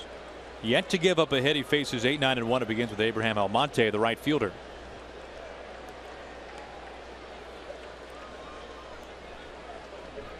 What an odd line so far for Verlander. Something is going to have to give here sooner or later for Justin Verlander, whether it means the command improves and the walks go away or he starts letting up some hits. But he has battled the entire day. He's made big pitches when he's had to make them. And we talk about a lot of times stressful innings, stressful pitch counts. You see the 64 there, but for Justin Verlander today, he is working extremely hard to keep this game at 0-0. Breaking ball misses to make it 1-1. Almonte suspended before the year began because of PEDs. He is not postseason eligible for the Indians. Been very versatile, however, for Terry Francona. Can play all 3 outfield spots. Some time in the big leagues with the Mariners, with the Padres as well. High lift out towards Cameron Maybin. Our first out here in the bottom of the 5th. Let's right now go back to Los Angeles. We check in with Ryan Field for a scoreboard update. Ryan, what's going on?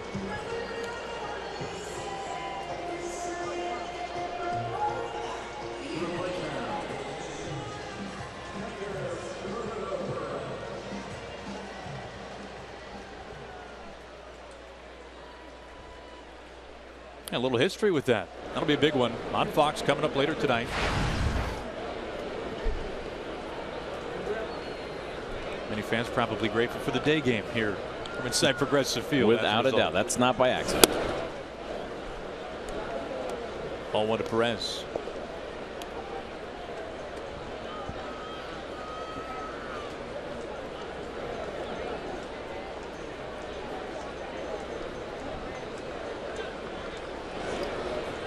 One of the narratives this year for the Indians, CJ, of course, the lack of offensive production from the catcher position. And they're on pace to have one of the worst seasons of all time in terms of the slash numbers, especially on base, and just simply batting average from catchers this year. Of course, the whole Jonathan Lucroy situation at the deadline, and Yan Gomes, who the Indians have invested long term with. You can see the numbers here. Last year, an abysmal season for the Mariners. 159. The Indians right now 184. But there was hope that Gomes, of course, would be able to come back and maybe regain some form of old. For Gomes, it's been a struggle all season long, and shoulder injury put him on the disabled list. But just recently hit on the hand by a pitch in a rehab game with AA Akron, and Gomes is now seemingly done for the year, 6 to 8 weeks. What a discouraging kind of injury to happen while you're just trying to get healthy and come back to the big league level. And I think for Yan Gomes, probably very much looking forward to seeing the calendar turn and getting 2017 started. He has to be extremely frustrated, unfortunately for him, what has happened this year. He's somebody the Indians really believe in. You see Garner continuing to loosen up. And believe in him so much so that that whole Jonathan Lucroy situation that you brought up, they could not guarantee Jonathan Lucroy that he was going to catch next year. And ultimately, that's why he turned down the deal, because he has 1 more year until he goes into free agency, and he wanted to continue to catch. And the Indians couldn't promise that, because there was a chance when if Yan Gomes was going to be healthy that he was going to be their catcher, and I think the Indians believed he was going to be their catcher going forward. That surprised you a little bit, though, and no disrespect to Yan Gomes. He's had a season of some really good numbers for the Indians. But Lucroy has simply put one of the best catchers all around in the game. He is. It doesn't surprise me, though, because I think the Cleveland Indians might have been foolish to promise that to Jonathan Lucroy and then potentially have to backtrack. Maybin out of the warning track, has the space, and allowed out number 2. Now, we talked about it earlier. Castellanos, the hand injury, took some swings the other day, did not feel good. But for Brantley, Gomes, and Salazar, and these are big pieces for the Indians. Brantley, an all-star a couple of years ago, led all of the majors in doubles last season. And you can see the hardware that Brantley's sporting these days. Not the kind that you want, unfortunately, but again, you go back to thinking about the Indians preseason, and if you knew that that's exactly what Michael Brantley was going to look like in September, and knowing that he was going to miss pretty much all of the year, not be able to contribute very much, you would never think the Indians would be in the position that they are in right now. And then you include Yan Gomes as well, Salazar, and now potentially Carlos Carrasco. They have overcome a lot of hurdles. You mentioned Almonte earlier, Marlon Byrd issues. There's a lot of things that have happened to this team that would make you think that they would not be in the position they are today. I think that speaks a lot to their ability to overcome so much adversity that they have faced already this year. 2 outs, nobody on for Carlos Santana.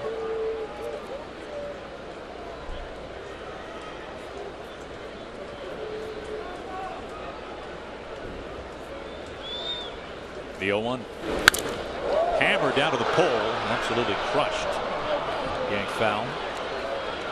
We keep talking about Justin Verlander and maybe some of the frustration that he is feeling as he's trying to get on the same page as Jared Saltalamacchia as we watch Carlos Santana turn around an inside fastball and crush it foul. But understand this, Jared Saltalamacchia is also feeling that frustration. There's a lot of pride as a catcher that you want to make sure you're doing a good job for your pitcher. And if you feel like he's getting frustrated with you, you're also equally getting frustrated, feeling like you cannot get where he wants you to.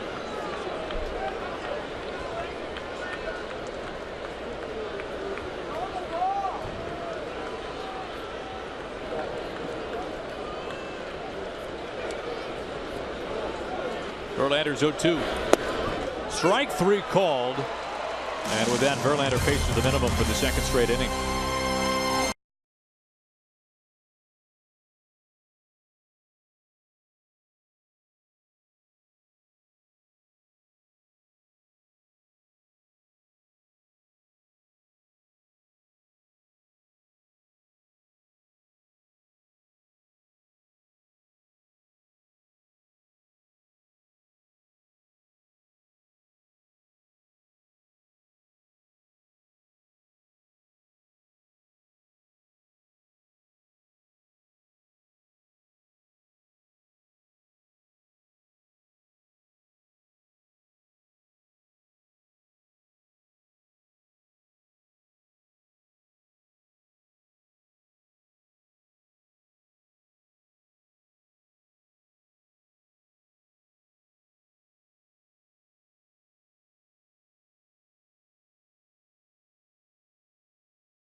Game summary. Carlos Carrasco leaving on the the second pitch. A line drive from Ian Kinsler got him in the hand. He has been taken off site for x-rays. Meanwhile, it's been Verlander versus this Indians bullpen. Verlander has not given up a hit over 5, although he has walked 4. And the Indians bullpen, CJ, has been fantastic. A strange game. I mean, to sit really there and watch, and it doesn't feel like, you and I are building toward, hey, we're going to call a no-hitter today. Is that going to? It doesn't feel like that at all. But that is exactly where Justin Verlander has been. It's been an interesting game, but still a good one. I mean, no score here, just 3 hits combined between the two teams. And so far, Terry Francona has pushed every right button when he's using this bullpen against this tough Tigers lineup. Strike 1 to Iglesias. His latest, Percy Garner, 27-year-old rookie out of Dover, Ohio.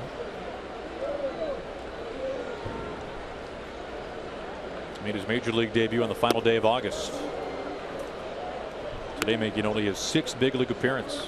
A pretty good fastball. You'll see it at 92 to 95 miles an hour, and he's essentially, or what we call a very typical righty coming out of the bullpen, where it's fastball slider.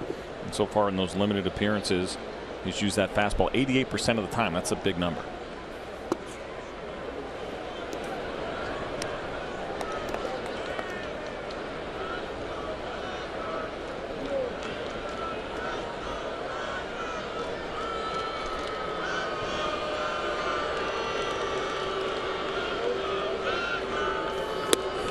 Iglesias gets ahead 3-1.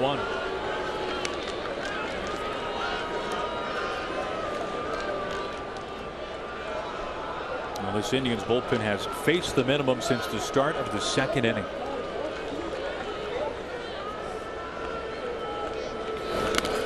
Inside, got a piece of him.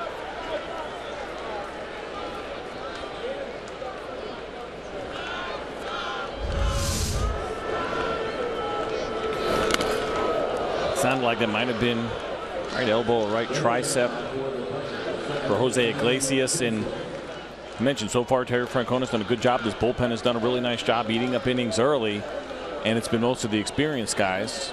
Now you get to Gardner. You mentioned just a 6th game right now, pitching at the big league level. You get a little bit of nerves right now. A 0-0 game in the 6th inning. Now facing Ian Kinsler.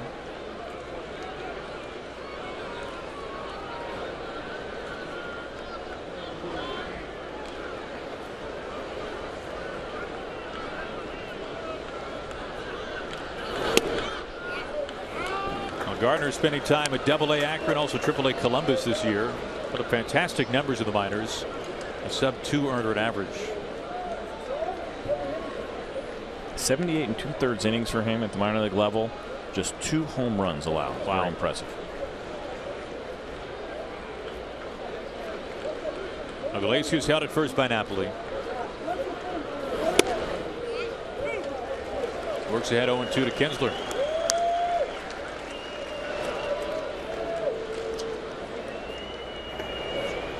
Colon once again warming up.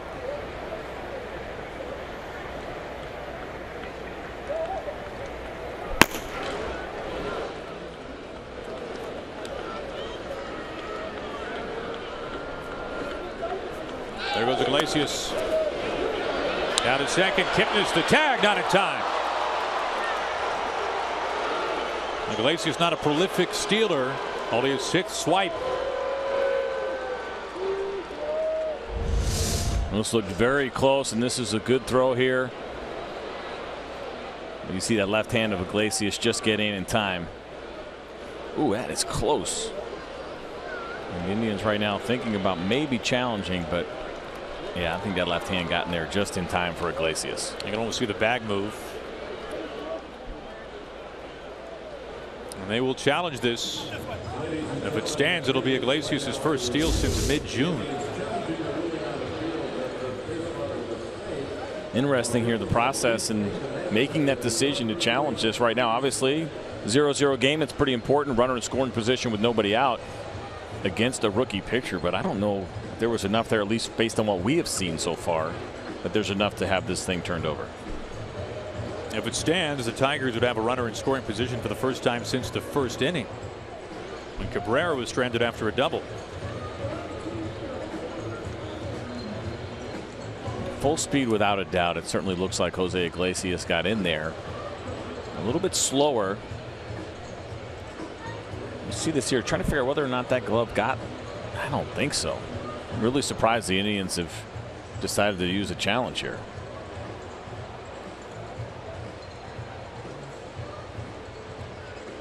That's a tough angle when you consider that Kipnis' leg kind of overshadows the bag and the hand of Iglesias. I think that's probably the angle that caused them to challenge it, but you're right. His leg is blocking it, and it almost feels like, as we see the safe call, but it almost felt like that's probably what they saw and maybe why they felt like they wanted to challenge.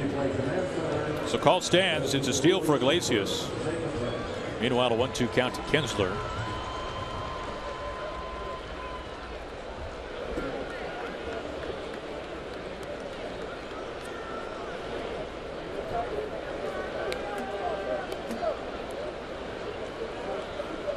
Garner, the 6th pitcher that Terry Francona has have to use today.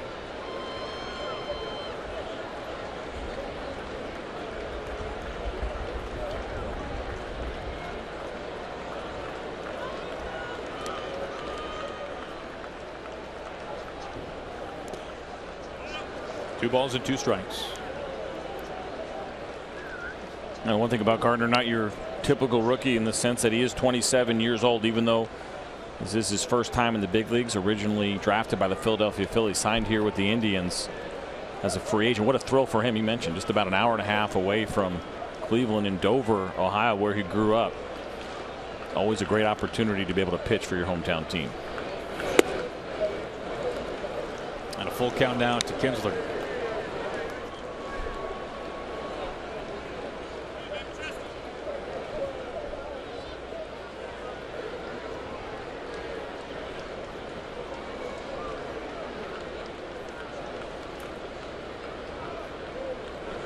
Full count to Kinsler. Go ahead run Iglesias at second base.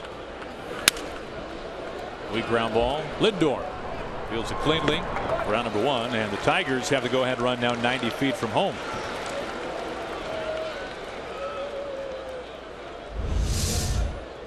This one hurts your thumbs a little bit. It was supposed to be away, but the movement on that Gardner fastball gets in on Ian Kinsler. Does a great job of inducing the ground ball.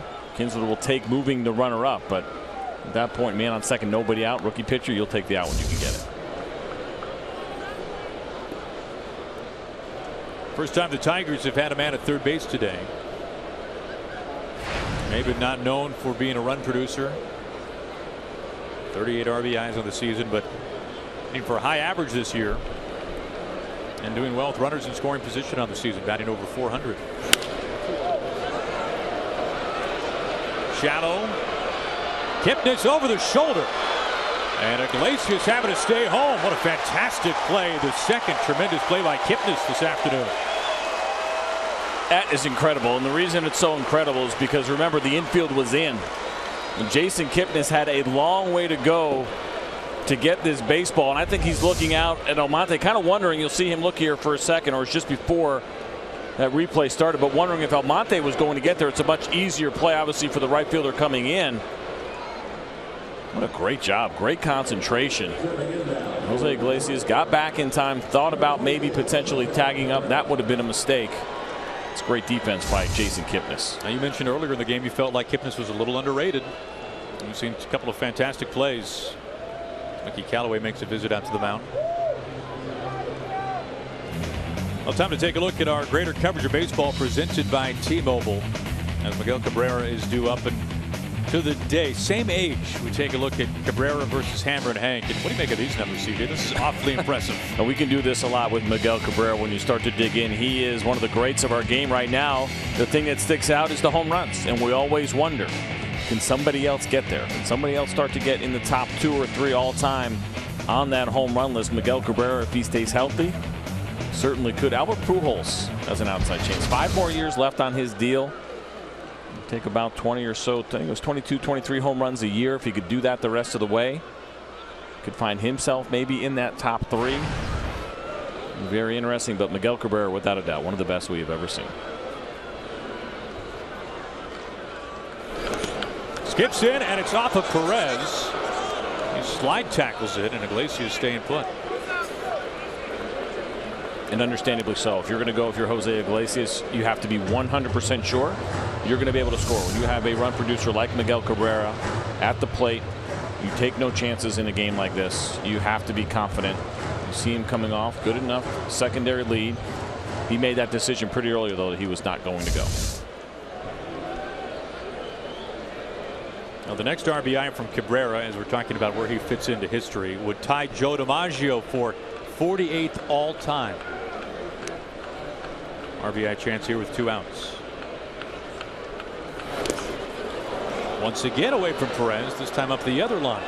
If you're wondering how Garner's nerves are, I think those 2 pitches can tell you everything that you need to know. And Terry Francona has seen enough. He said, let's not take any chances. They were going to try to pitch around Miguel Cabrera, maybe get him to chase something, but this guy has been there and done that, and he's not going to. And so Terry Francona is not going to wait around any longer. Let's just go ahead and put Miguel Cabrera on, and we'll start over with Victor Martinez. So Cabrera in the process of reaching for the 3rd time at as many tries, the double, the single, and now the ultimate sign of respect, and intentional walk. He looked a little tentative there on that throw. The conversation that Rob Manfred started this year about should we get rid of the intentional walk and just go ahead and say the guy gets on. The answer to that is absolutely not. Really? Well, what do we see? What did you see Gary Sanchez do not that long ago? Reached out, base hit, or excuse me, sac fly, but almost hit a home run on what was supposed to be an intentional ball. We've seen a couple of balls thrown away. But the counter argument is that That's one of maybe 2 or 3 times. Without a doubt. It doesn't happen very often. Miguel Cabrera did it one time in his career in Baltimore. Opposite field base hit, reached out there and was supposed to be an intentional walk. Listen, I understand pace of play is important. It takes about 20 seconds to intentionally walk a guy. We have that kind of time. There are a lot more things that need to be addressed when it comes to pace of play over the intentional walk. Leave it in. Runners on the corners now, 2 outs for Victor Martinez. Iglesias hit by the pitch, a steal of second base, and then moved over on the ground ball out from Kinsler. First pitch strike to Martinez. Really good movement on that fastball from Garner. You can see why he's able to generate those ground balls and why he only allowed 2 home runs at the minor league level this year.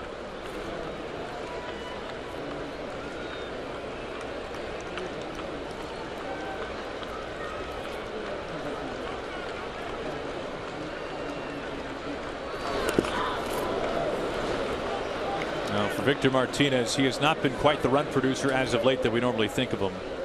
Last 20 games, batting right around 200, and the only RBI has come on a solo homer. And we showed a couple of seconds ago where the Indians are shifting Victor Martinez right now. And think about this. These are the conversations we have, but you have a right-handed pitcher with a good sinker, and he's working Victor Martinez away. Victor Martinez is a smart hitter. You see that big hole on the left side. If he stays with himself and does not try to do too much, he very easily can hit an average ground ball to where the shortstop should be, and that's going to turn into a run.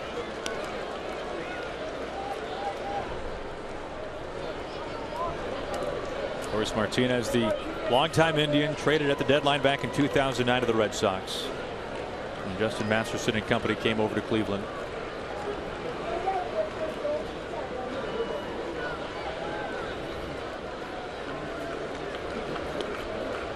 Go ahead run at third base.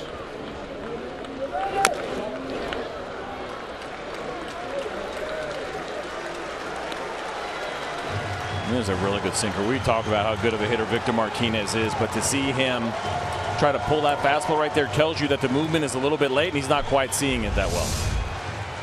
Watch this here. See him come around, try to pull that ball.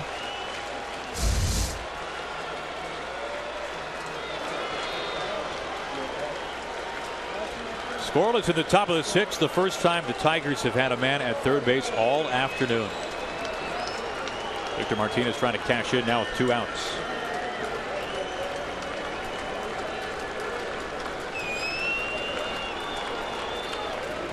The 2-2. Got him swinging.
combination of 9 Indians wins or Tigers losses, and the Tribe will clinch its first division title since 2007. What a golden chance for the Tigers in the top of the 6th inning. They strand runners on the corners, both reached without a hit, as Kipnis leads off the home half of the 6th inning, and Verlander pours in a strike.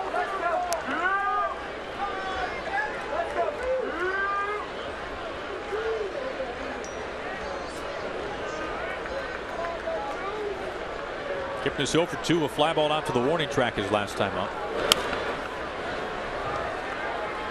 You see Justin Verlander continue to go in there with the cutter and the slider in the same way that he struck out Jason Kipnis earlier in the game, and it seems to be kind of the scouting report. Make him aware in kind of pitching 101, where you open up the outside of part of the plate when you need it.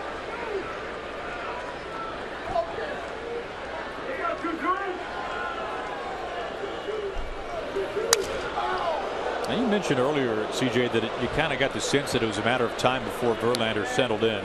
51 pitches over the first 3 innings for Verlander, 12 pitches in the 4th, another 12 in the 5th.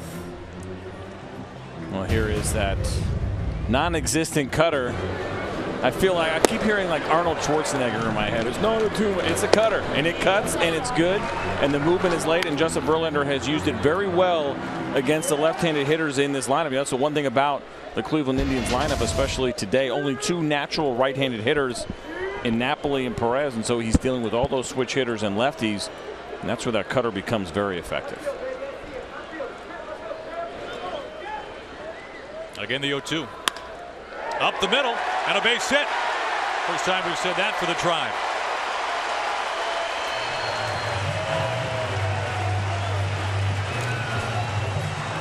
And Justin Verlander is going to be kicking himself here a little bit, trying to go in more belt high. Instead, it's a fastball over the middle of the plate and up. And Jason Kipnis, with the much shorter swing with 2 strikes, does a nice job keeping this ball in the middle of the baseball field.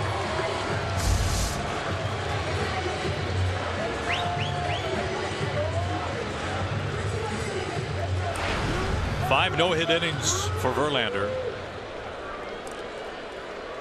Now looking at Lindor.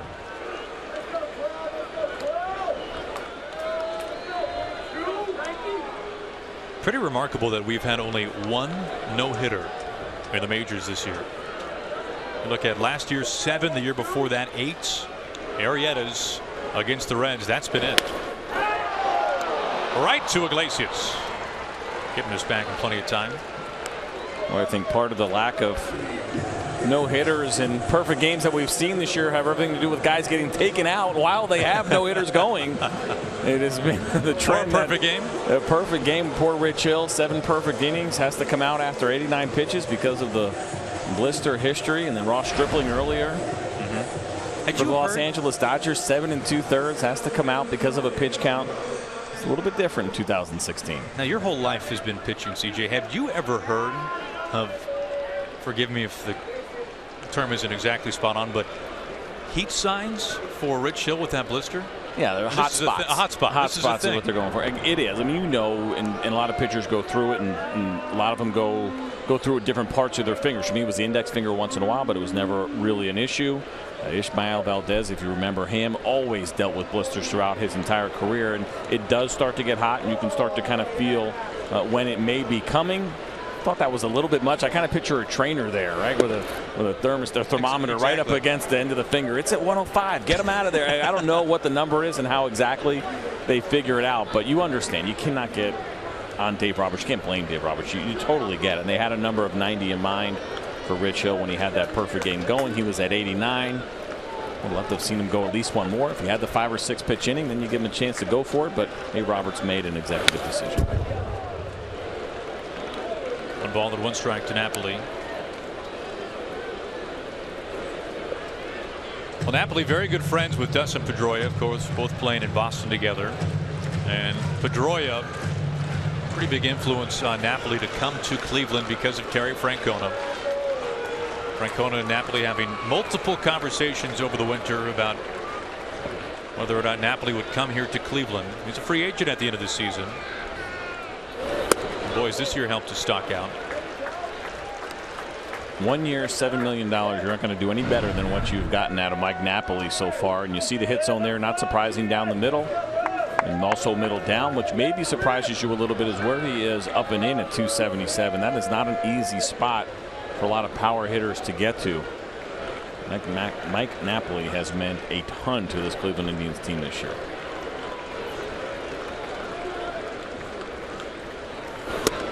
Big swing and a miss, 2-2. Fortunately, it does feel like he's almost having too good of a year for the Cleveland Indians to be able to retain him, as we watch Mike Napoli chase this two-seam fastball that finishes up out of the zone. The value is going through the roof right now, and there just are not available hitters in the free agent market.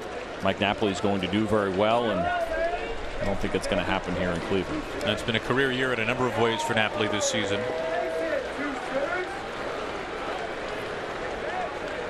Kipnis at first.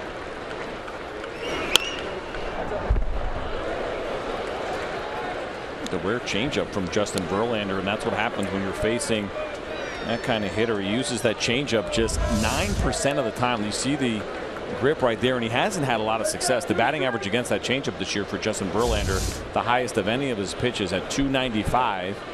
When you're facing a hot hitter, once in a while you're going to try to throw a little bit of a wrinkle in his game, and that's exactly what Justin Verlander was trying to do with that changeup.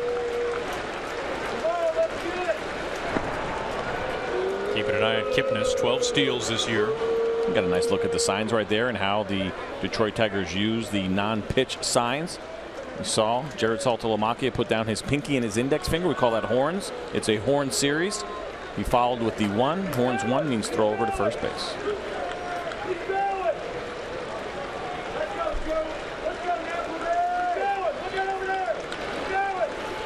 Can't miss those fingernails.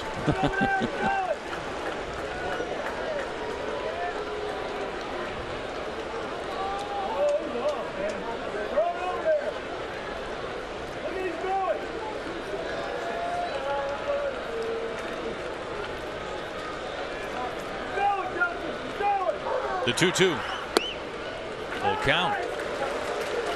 Now there's no hitter in baseball who sees more pitches per plate appearance than Mike Napoli. This is his 3rd time up. He has run the count full each time. Ramirez on deck. Wonder now about Jason Kipnis here. With 1 out, probably being in motion, try to stay out of that double play. You mentioned the good eye by Mike Napoli and how good he is at working the count, fouling balls off as well. Kipnis for me likely on the move. Swing and a miss, cuts through some high heat. And that's why I sit up here and not manage, because that very well could have been a strike him out, throw him out the end of the inning as Jason Kipnis stays put. But look at this fastball here, trying to go down and away. It finishes up and in off the plate. You can miss your spot by about 2 or 3 feet, which is what Justin Verlander did, and still get a pretty good hitter out. And you know Mike Napoli getting late in the game, trying to get that big hit, a little bit over aggressive.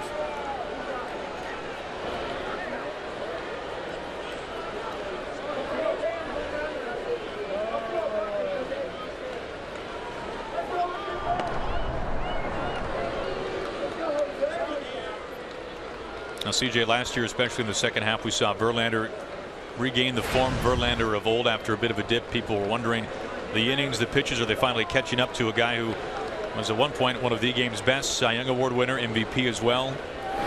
There's something specifically that you have seen for Verlander that has made him regain that tremendous form, especially with his breaking balls this year? I think it's been the full offseason. You know, the rotation on the breaking ball was an issue, but go back to 2 off seasons ago when he was dealing with that core surgery that he had. I don't think people realize you have a plan as a Major League Baseball player, whether you're a position player or a pitcher, and a lot of that has to do with some active rest after the end of the season. Then you start picking up your workout routine sometime in November, depending on when your season ended and who you are.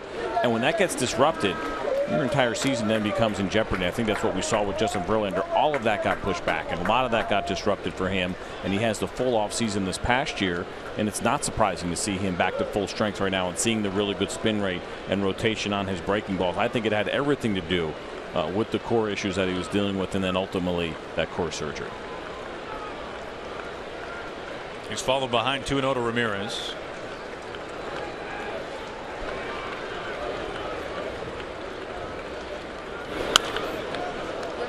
We talk about the breaking pitches for Verlander. Opponents have combined to hit 166 off his slider and his curveball. They have been untouchable at times this year. I mentioned it earlier, but part of what makes them work so well, yes, the spin is really good, but also the fact that the velocity is still there, and you have to try to defend against both. And because he can still show us 95, 96, 97, those breaking balls become much more difficult to square up. Barely gets a piece of 94, 2-2. And add to the fact that he likes to pitch up in the zone. A lot of good strikeout pitchers, when they can elevate their fastball and do it successfully, it also makes those breaking pitches much more effective.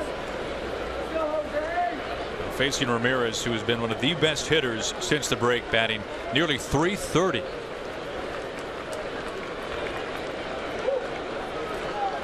Verlander's 2-2. Kind of a funny swing and a weak pop-up.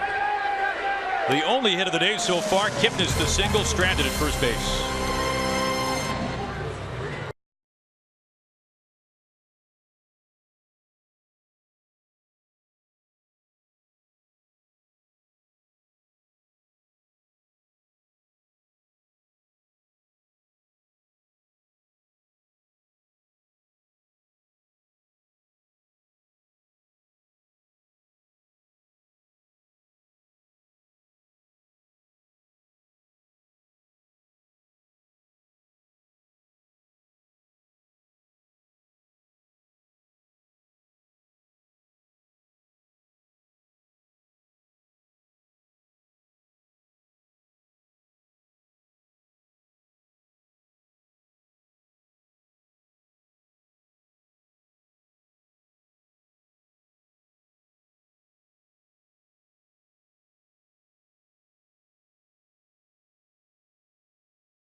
Carlos Carrasco was hit on the hand and forced to exit after the second pitch of the day. And this bullpen has just hung zeros all day long, CJ. Absolutely credit these guys, because this is really the last thing that you're expecting when you lose your starter just after 2 pitches, and all of a sudden now your team is going to need you to eat up at least 9 innings. It completely changes the game plan for the day. But up to this point, these guys have answered the bell. Well, the bullpen versus Verlander, both have been awfully good. You can see Verlander, the 4 walks, 6 strikeouts over 6 innings. As now, the latest is Bryan Shaw, making his 70th appearance of the season. No reliever has been used more often since Shaw, since the start of 2013. Led the majors in 2014 with 80 appearances.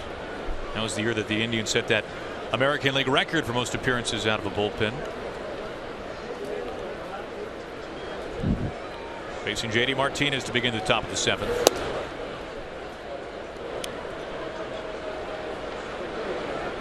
You know, CJ, for as tough as this is for Terry Francona to try to piece this one together, although Carlos Carrasco, certainly one of the better starters in the division, even though he'd been scuffling a little bit as of late, you think about it from a hitter's perspective, you're seeing a different pitcher every time you come up, and each time it's a fresh arm. It's an interesting concept, and it's one that people have thrown around a little bit. I hate saying his name and giving him any credit. This is a Brian Kenny thing. He loves this. If you ever read or listened to anything, he always talks about bullpenning and abolishing starters And he is probably enjoying this as much as anybody. And you bring up a good point, and it's about seeing those different looks. You see this in spring training all the time, sure, right? Where maybe a guy goes a couple innings and then it's all relievers. And I've sat there in spring training and thought, hey, can't we just do this all year? No, you can't. It's not going to work over the course of time, because as soon as one or two guys don't get the job done, all of a sudden the whole thing gets thrown out of whack. The system we have right now is a good one. It works. It's staying. Pitcher wins are staying. But every once in a while something like this happens, and you're right. The different looks absolutely make it much more difficult for opposing hitters. Well, ERA is certainly not the end-all be-all, but it is a starting point, and based on that, the Indians have the best bullpen in the American League this year. Done a great job, and adding Andrew Miller, of course, has been a huge component to what they do. It's made them a much more dangerous team potentially in the postseason.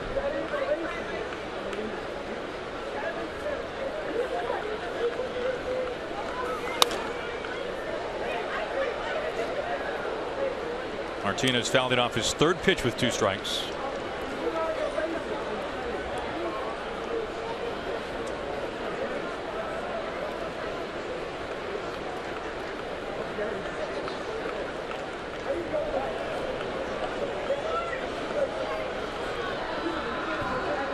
Again, the 1-2.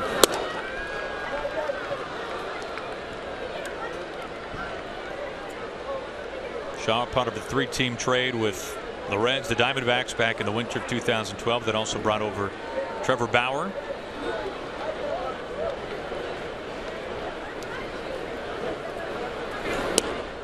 Full count. Not only is he such a fascinating guy in the fact that he can pitch so many games and has done it successfully, but when you look up the data and you look at and you watch him throw, Bryan Shaw technically does not throw a fastball. Everything is moving. Everything registers, or most of those what look like fastballs register as cutters because they cut, and throws a slider as well. An appeal. It's a walk. But just not something you see every day. A reliever who does not have a fastball. Well, throws that cutter a ton. Yep. And it better be a good one if he's going to throw it that often. Absolutely. And there are obviously guys that have done that. Mariano Rivera, Kenley Jansen is one as well. Usually closers in that situation. But they still have the fastball, the 4-seamer, when they need it. Mariano did even incorporate a 2-seam fastball at certain points in his career. But it's worked for Bryan Shaw.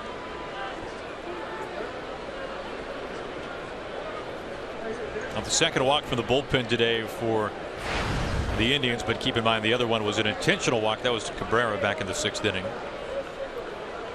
Go ahead run at first base. It brings in Upton, who homered twice last night in game 1 of this series, a game that was won by the Indians.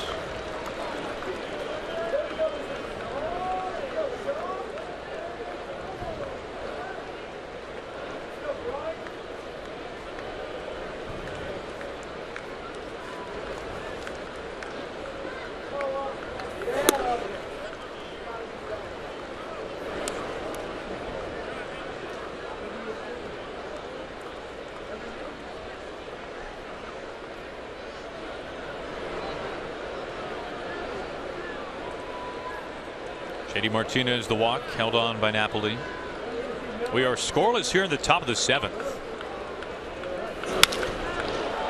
And to center, Naquin coming in a few strides. 1 out.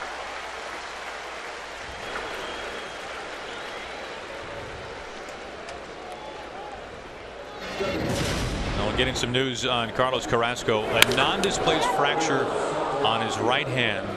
His 5th, if you're one to count, metacarpal. Well, no timetable right now. Very early. This happened just on the 2nd pitch of the ball game. Discouraging news, I think, without a doubt, and it's going to be some time missed, and we'll get a little bit more news once they really figure out what is left here for Carlos Carrasco. And think about that dugout feeling a little bit deflated as well, watching him walk off the mound.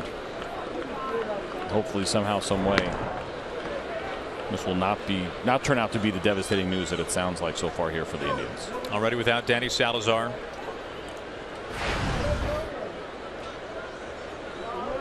You could tell by his face when he was being looked at up on the mound that it did not look good.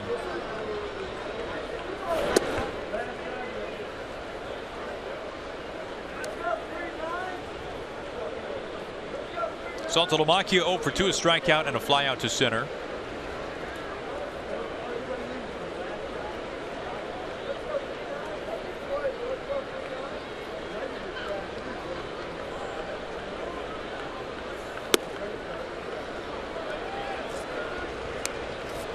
Now, Shaw has been fantastic, especially since about the midway point in July. Just 2 earned runs in his last 25 outings. Really the only month that he scuffled was back in April. But since then he has been almost completely dominant. 2-1.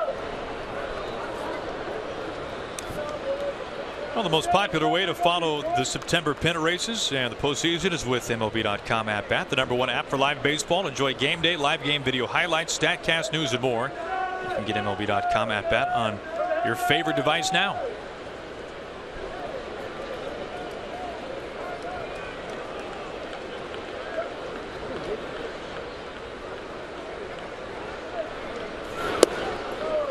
Two and two. And it's a great location of a backdoor cutter and exactly how you use it. And for Bryan Shaw, even a little bit of depth on that cutter as well. Watch the catcher's glove, barely moving, does a nice job of receiving it. And that's moving at 94 miles an hour. That is a great pitch.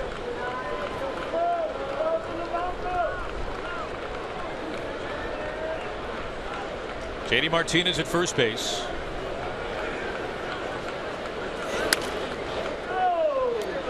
You know, we're always reluctant to play doctor when we're up here. We hear about injuries. You never want to speculate. But Jason Beck, Tigers beat writer for MLB.com, had mentioned that this injury, the non-displaced fracture in Carlos Carrasco's hand, is the same exact injury that Nick Castellanos is dealing with right now. And he has been out since early August. And so always have to be careful jumping to any kind of conclusions in these situations. But it certainly does not sound good for the Indians and Carlos Carrasco. Saltalamacchia strikes out for the second time. 2 down. Maybe the Indians will just do this and they'll just forego starters and continue to let their bullpen go here. And it's another cutter, and Bryan Shaw tried to put that one down, similar to what we saw earlier on the good take, but leaves it up in the zone. But it's the late movement that's able to get him that swing and miss against Saltalamacchia. 2 outs, a man at first base after the leadoff walk, and here's Andrew Romine. Verlander just 1 hit over the first 6 innings that he's worked.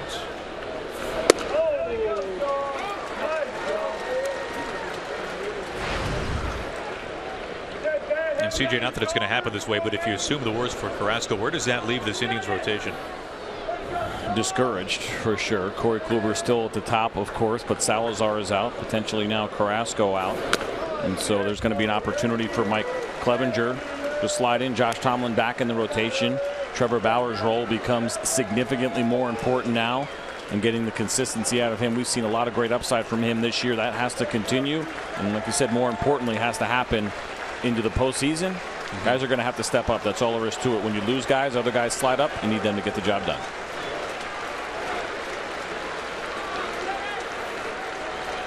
Shaw's 0-2. Cuts right through it. Martinez stranded at first base. We stretch.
Bottom of the 7th. Just 1 hit over 6 scoreless. Now at 92 pitches, 4 walks, 6 strikeouts. Facing Coco Crisp, 2 for his last 24.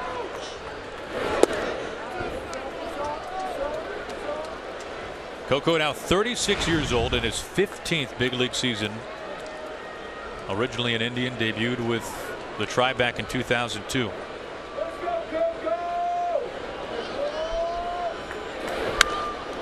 One and one. Another changeup. Good pitch to the lefties there. We saw it earlier to Mike Napoli. You mentioned also the pitch count really a non-issue for Justin Verlander, although it's been a little bit higher stress. Watch that changeup there. You can really see it from our viewpoint come out of his hand just because we see it so infrequently that it really does stick out. I mentioned it earlier, just 9% of the time Justin Verlander is throwing a changeup. Scoreless as we begin the bottom of the 7th inning. On a line to right field, JD Martinez. And there is out number 1. Well, glad you could join us here from Progressive Field. Aaron Goldsmith alongside CJ Nitkowski. Here inside the broadcast booth. And CJ, this has been about as bizarre of a game as you could ask for. Strange game watching first Justin Verlander, of course, the walks, but doing a great job allowing just the 1 hit. But on the Indian side, Carlos Carrasco, their number 2 starter, leaving after 2 pitches. And now the diagnosis comes in. It's going to be broken. I'm going to say it wrong. What does it say here? Non-displaced fracture. You don't have that memorized? What is that? Fifth what? Metacarpal.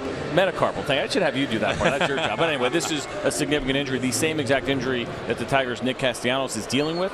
He has been out since August. That is significant. This could be a problem here. But the game right now, certainly a strange one, but it's been a good one. Strike 1 to Tyler Naquin.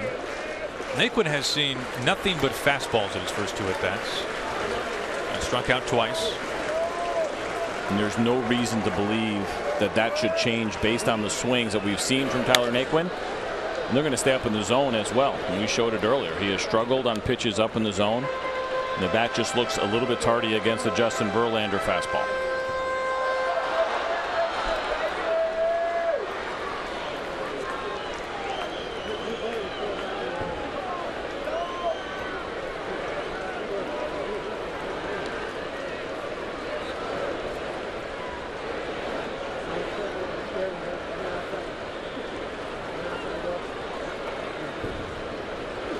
The 0-2.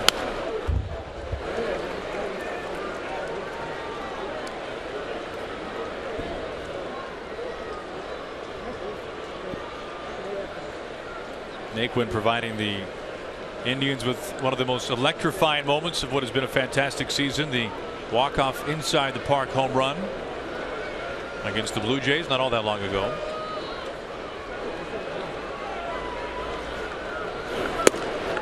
He has struck out for the 3rd time. It has been mid-90s heat. 7 strikeouts now for Verlander. And Justin Verlander has been solid. We've seen the cutter. We've seen him do a great job against Tyler Naquin in sticking with the game plan of the elevated fastballs, catching Carlos Santana off guard with the breaking ball, getting Mike Napoli to chase out of the zone. And we still use advanced scouts in baseball, and it becomes important as these guys sit here and watch and prepare for the next series, prepare for the postseason. Any scout that is watching Justin Verlander right now and thinking about how you're going to attack the Indians, Tyler Naquin, as good of a year as he has had, has really shown that the fastball upstairs is a problem and an issue for him that he's going to have to figure out how to deal with. Now at 100 pitches. By the way, 13 pitches to Naquin, all fastballs.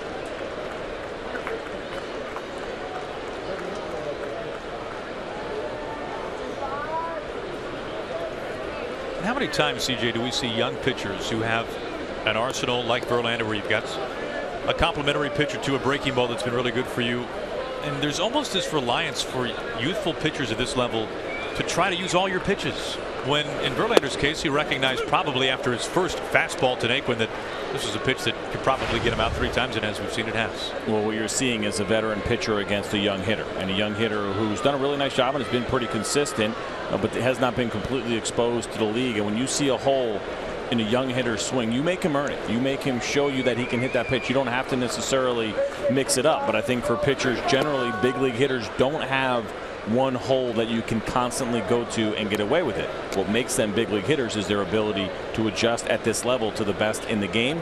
Tyler Naquin, at least so far today, has not been able to do that against Justin Verlander. That will be his biggest challenge going forward for a guy who is absolutely right now in the conversation for American League Rookie of the Year. And former first-round draft pick out of A&M, taking 3 spots ahead of Corey Seager, 4 spots ahead of his college teammate Michael Wacha.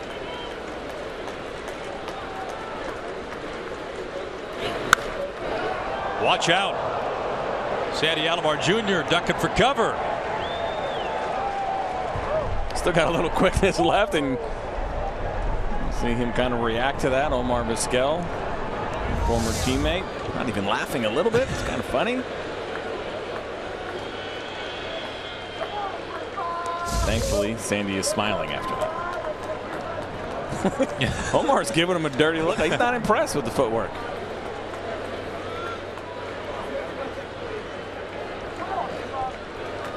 Two outs, nobody on, and the 1-2.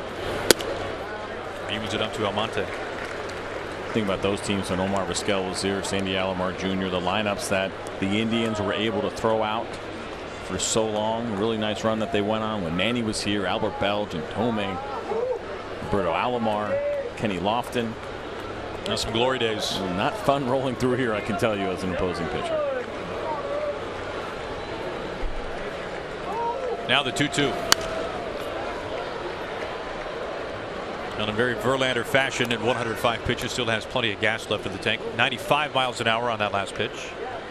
121 pitches, the season high for Justin Verlander. So you mentioned absolutely a lot left. Career high of 133 back in 2011, the League Championship Series. I mentioned it earlier. He is one of the few really rare horses that we have left that you can let go. You have the confidence of him taking you deep in the game, even with a high pitch count.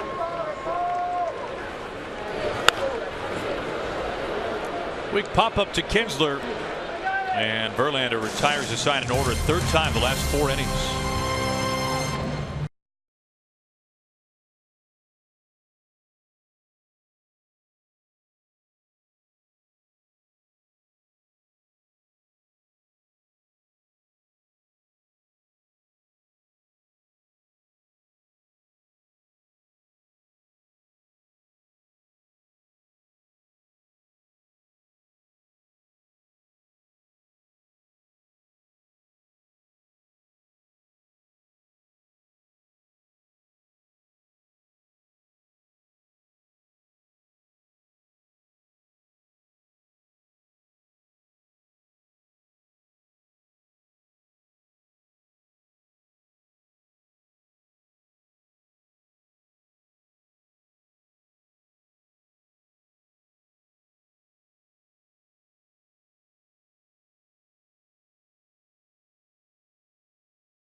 Finish up this 3-game series as Daniel Norris takes on Trevor Bauer. Coverage begins at noon on Fox Sports Detroit and at 12:30 on Sports Time Ohio. Brad Ausmus tinkering with his rotation. Had Fulmer pitch last night in Game 1. And of course, Verlander here tonight, Norris tomorrow. So that tells you how big this series is for the Tigers. The division is technically not impossible. It is not an impossibility, but realistically, the wild card is certainly where the Tigers are looking. They are 3 games out, tied with Seattle from the second wild card, as now Cody Allen takes over. He will work the 8th. You see the numbers there for Cody Allen and how good and important he has been. That opponent average against. Very impressive at 185. Facing Iglesias.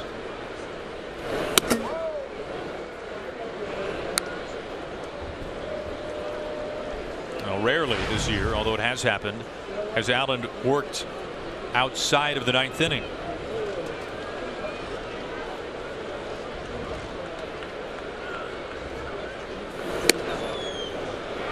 One and one. Verlander is done. Alex Wilson beginning to stir for Brett Ausmus. Boy, it tells you something about Verlander. Over 50 pitches to get the first 9 outs of the ball game and then really settled in. That's what a good veteran pitcher will do for you. Does not get rattled by the struggles early. Figures out a way to make those adjustments. He's been through it a bunch in his career. I mentioned those 4 walks. They tie a season high for him, but he does not let that discourage him. Does a really good job against a good lineup. Mentioned it earlier, only 2 natural righties. That's not an easy thing to do for Justin Verlander, even though the splits are strong. He did a very nice job today. Allen ahead of Iglesias is 1-2. Count stays put.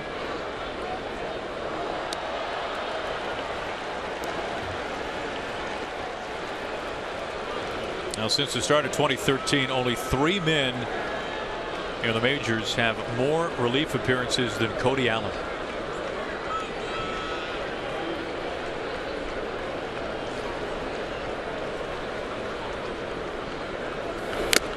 Iglesias just gets a piece right back to the glove of Perez, and a nice start for Allen to strike out to begin the top of the 8th.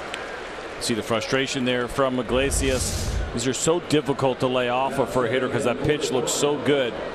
That high fastball is difficult to get to, and he was unable to catch up.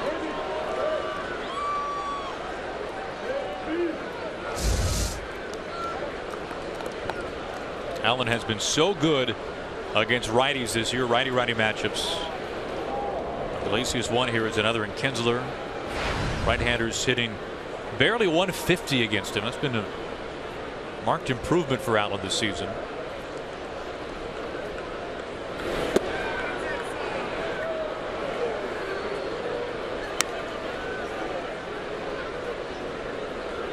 Good numbers for Kinsler in his career, 15 at-bats against Allen.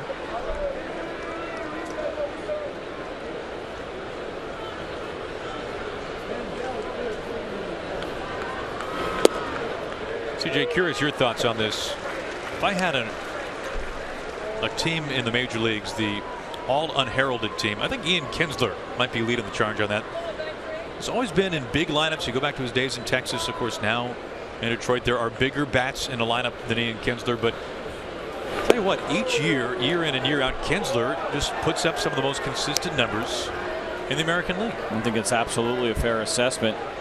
You see him this year, career, and what he has done, up over 200 home runs, approaching 1,700 hits. And I think the reason that you brought to light is exactly why. When you're around such big names like he has been in both Detroit and Texas, sometimes you get lost in the shuffle. But I can tell you this, his teammates certainly appreciate what he has done over the years. The fans that he has played for in both Texas and Detroit appreciate what he does. There's a lot of great second basemen. There's 2 of them in this game today. Think about the second baseman just in this division alone.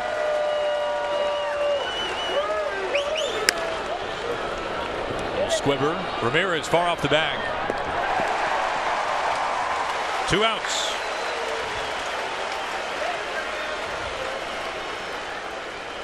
Now, for those of you tuning in for the UFC Fight Night pre-fight show, we'll get you there immediately at the conclusion of our game. In the meantime, the broadcast is streaming live on FS Go.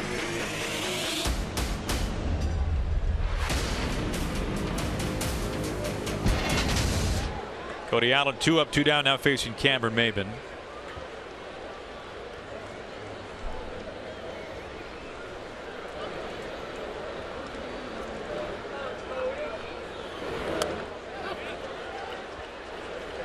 Goes around.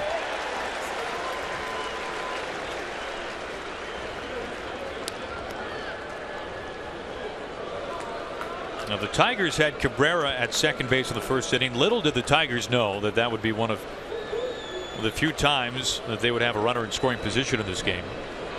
And Iglesias at third base in the 6th after he was hit by a pitch. Well, what has been a bullpen day for the Indians out of necessity after Carlos Carrasco was hit on the second pitch of the game and forced to leave, hit on the hand.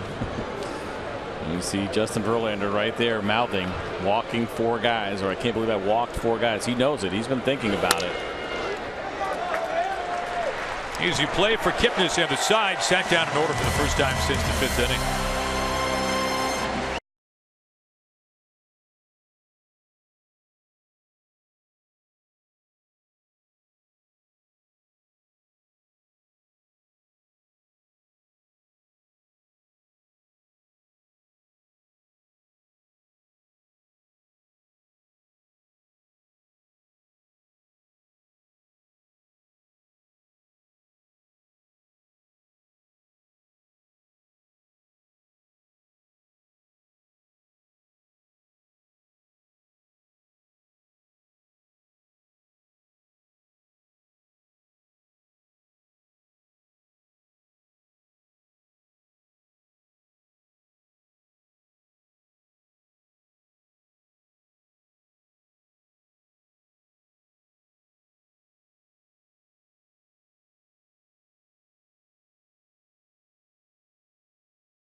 Games this season in college football is on Fox for the first time in 33 years. Number 3 ranked Ohio State takes on Oklahoma.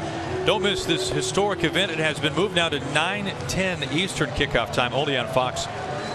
A lightning delay in progress in Norman, Oklahoma. New pitcher. It is Alex Wilson after 7 scoreless innings spun by Justin Verlander.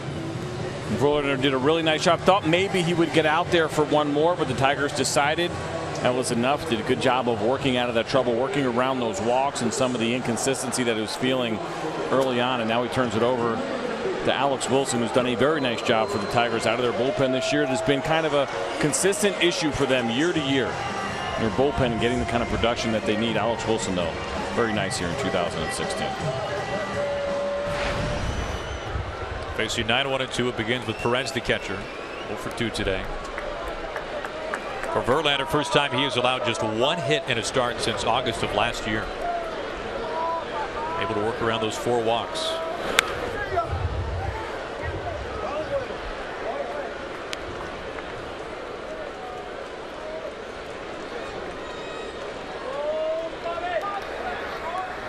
Rondon and Hardy getting loose.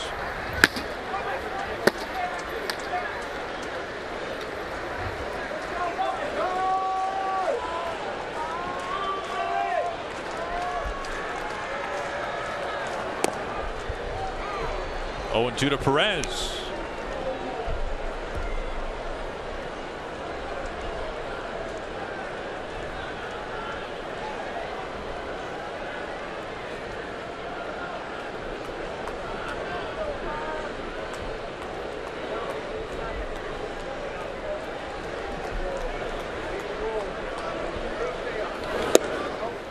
You look at the signs there. Saltalamacchia working with Wilson, just using 1 set, not the multiples that we saw from Justin Verlander. So whatever the reason was, certainly not an issue here for Alex Wilson. He's ahead of Perez. And now the count evens up.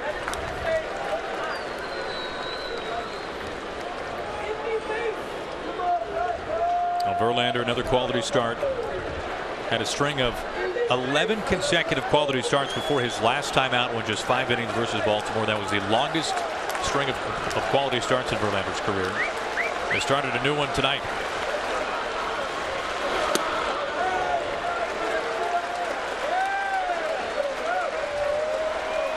Full count to Perez, leading off the bottom of the 8th.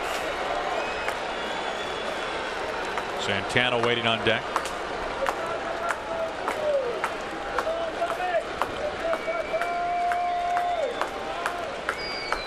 The 3-2. Perez strikes out to begin the bottom of the 8th. I think Alex Wilson caught a little bit of a break there after getting ahead 0-2 and going to 3-2. This pitch is a ball. Perez probably sitting fastball, thinking number 9 hitter, sub 200 batting average, probably going to get a fastball in that count, sitting dead red. Not the case. He got a slider below the zone, and he went fishing.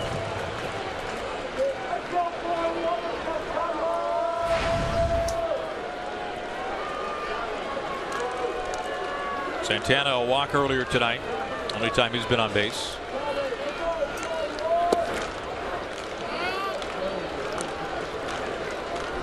Some enormous power, though. 31 home runs. Career best for Santana. A heavy shift on the right side here for Santana.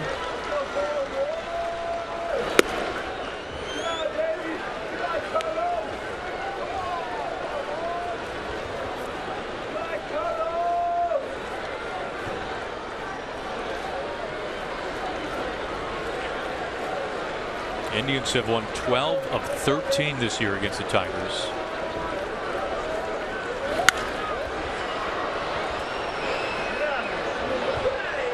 Out of Romine's reach. Unforgettable games, undeniable greatness, and unstoppable drama. The 2016 postseason begins October 4th. Go to MLB.com/postseason for a full schedule.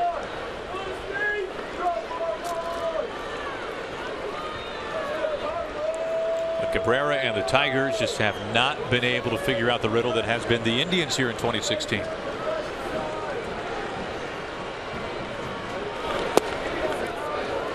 You mentioned it earlier. This would be potentially a deflating loss for them. Obviously, the division not completely out of reach just yet, but these head-to-head games, the 6 that are remaining, are critical.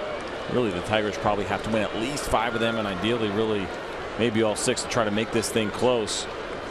And you have a situation where the bullpen is throwing the entire game, and you feel like against this Tigers offense, it would be an advantage, but it has not been so far here through 8 innings.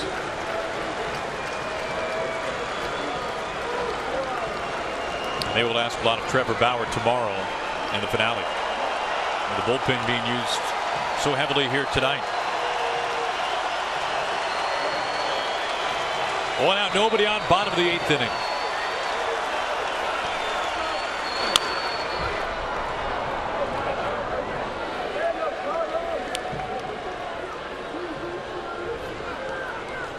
Eric Aybar got the start last night.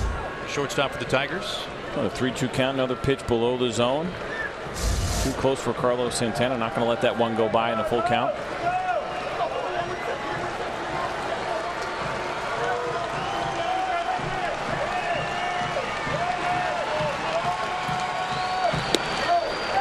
Second time Santana has drawn ball 4. Go ahead run at first base.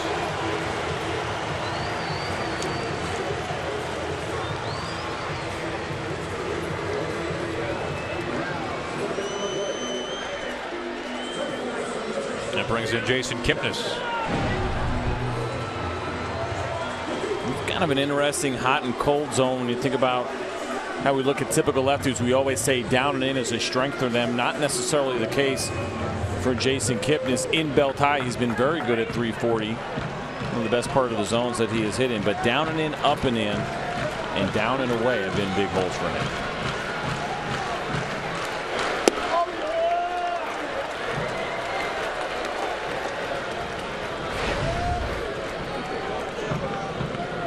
Two home runs this year for Kipnis. The most by a Tribe second baseman since Roberto Alomar back in 1999.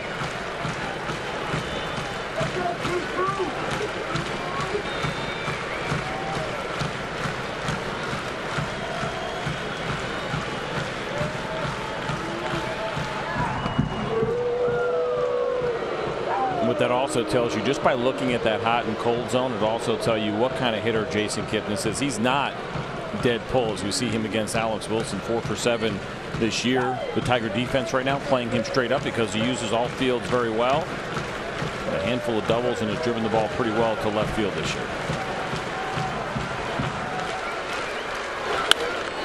On a line to right field into the corner, and in one hops it goes over the fence. Santana having a hold at third, and the Indians have runners on the corners here in the bottom of the 8th. We just saw the 4 for 7 career. Now make that 5 for 8 for Jason Kipnis against Alex Wilson, as we see this pitch here trying to go in. We mentioned it. The one area in where he has been good has been about belt high, and that's exactly where this pitch was. 420 batting average against, or excuse me, batting average. It's a really nice job pulling that ball down the right field line.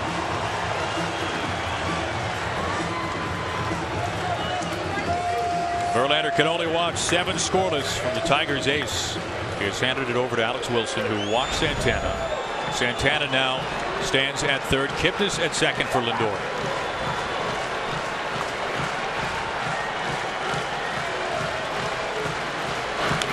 After the first pitch.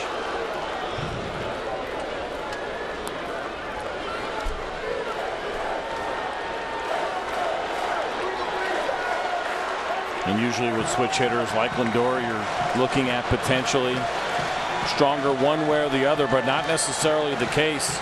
Against lefties, 301 this year. Against righties, even better at 319 coming into this game.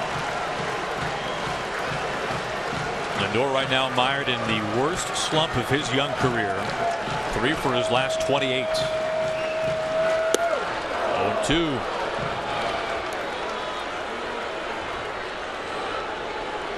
And as good as he has been, 313 coming into today, 248 with runners in scoring position. And as mature as he has been and as much as we have seen, a little bit of anxiety as you see him chasing that pitch out of the zone, especially because he is in that slump that you mentioned. Well, a hit here against Wilson would be the first for Lindor against the right-hander in his career.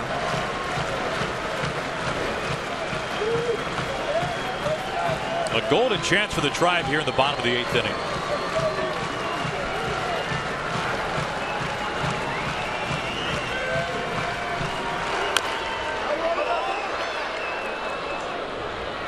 Foul ball off his lower half, still 0-2. For me, that pitch is too close in the zone. As we catch a replay right here. Spinning kind of cutter slider, just enough in off the plate. But based on what you saw in the 0-1 pitch from Lindor, him chasing below the zone, for me, I either go up out of the zone, see if he'll chase there, or go back below the zone again. But nothing near the strike zone. Play on that aggressiveness of Francisco Lindor. Santana, the go-ahead run at first, at third base. Kipnis at second. The 0-2.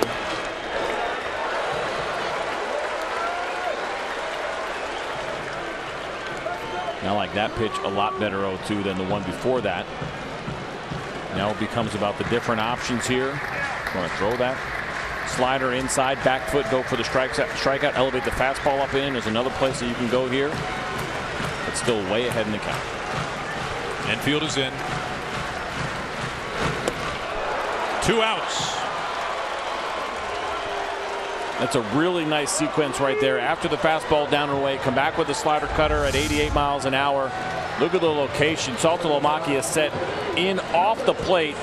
Did not want this pitch to be a strike. That's the right play when you're going against a young, aggressive hitter who's in a little bit of that slump right now.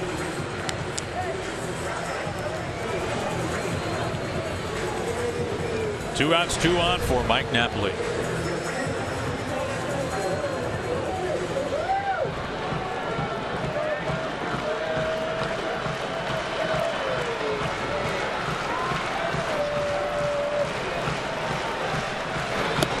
Ball 1.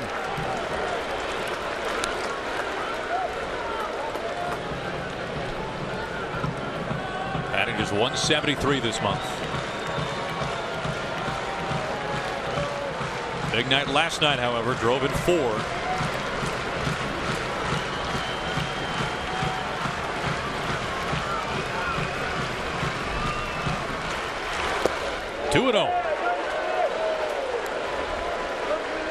Whenever you start a series, you sit down with your coaches, the entire pitching staff. So watch Jarrod Saltalamacchia make a really nice backhanded pick right here. But you sit down and you go through the lineup and you identify hitters that are hot, what they're doing, what's going well, and you also identify guys that you're not going to let beat you late in the game. This is that situation right now. You have a couple of runners in scoring position. Mike Napoli was very good last night. He has been huge for this team all year, although the runners in scoring position number has not been that high. You make a decision, especially now 2-0. You go after him, or you're going to go after Jose Ramirez on deck. But for me, Mike Napoli is the one I'm with.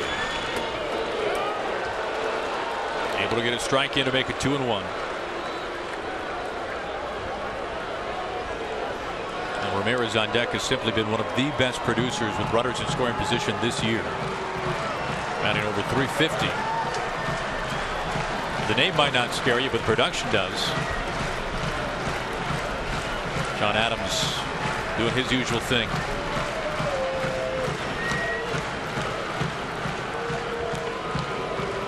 Visit from Saltalamacchia. And this is a smart move right here. Alex Wilson shakes off Jarrod Saltalamacchia. You don't want to get caught in between. Not now. This is a pivotal point in the game. 8th inning. A couple of runners in scoring position. You don't want to disagree. You don't want to have your pitcher throw a pitch without conviction. You want to make sure everybody's on the same page. And that conversation right now is, are we going to continue to go with the corners? Are we going to be careful? Do we want to start over potentially with Jose Ramirez? Or do we want to go right at Mike Napoli with a good fastball in, or the cutter away, whatever it's going to be, or the front door cutter? This is a time where it's worth it to go ahead and take that timeout and talk about it verbally as opposed to just going through the signs. Santana will walk now at third base. Kipnis at second. Big rip and a miss. And that's great execution by Alex Wilson, getting this fastball in. And remember what we saw earlier from Justin Verlander when Mike Napoli was swinging through fastballs that were up, in, off the plate. And do you double up, back up and in, or do you throw that good cutter away? These are the decisions, the big ones that have to be made right now. 2 outs, 2 on, 2 balls, and 2 strikes. Strike 3 called. He freezes them.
Night pre-fight show. We'll get you there immediately at the conclusion of our game. In the meantime, the broadcast is streaming live on FS Go. Now, nobody can bring a run across home plate in this, but we are scoreless to begin the top of the 9th inning. And one of the most deadly lefties in the game, Andrew Miller, is taken over up on the mound for the Indians. See his numbers combined between New York and here with Cleveland.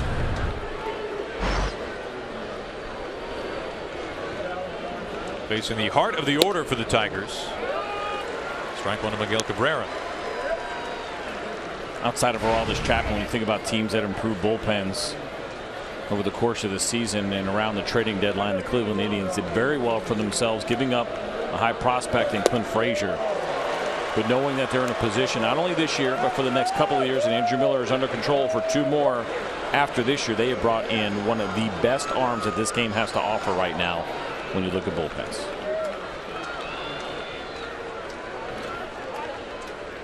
The 0-2.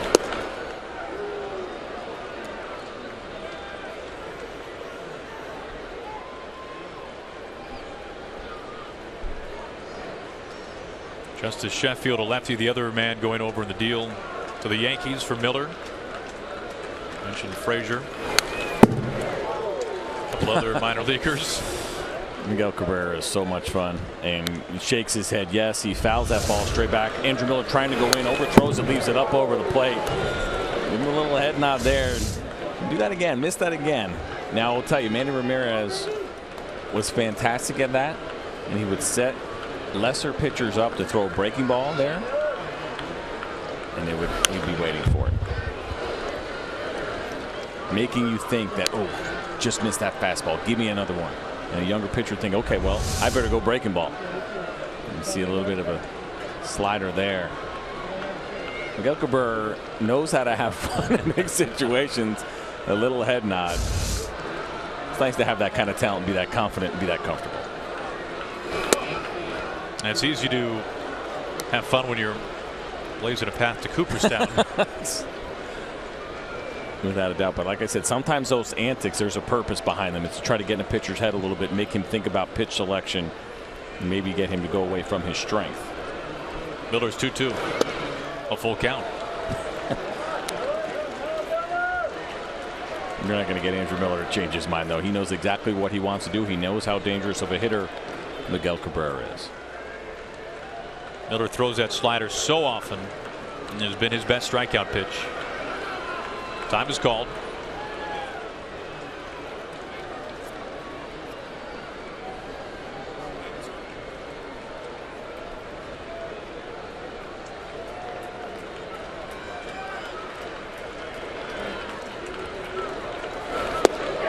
Gets Cabrera. As we say hello to the slider from Andrew Miller. What a fun at bat to watch, and what a devastating 3-2 slider from Andrew Miller. You mentioned how often he throws it. What a great pitch it is. Not scared to throw it in a 3-2 count in a 0-0 game. It's that low 3/4. Righties, you would think, get a good look at it, but it's so late. You see the frustration from Miggy right there, getting beat. And a very good slider from Andrew Miller. 1 out, nobody on for Victor Martinez.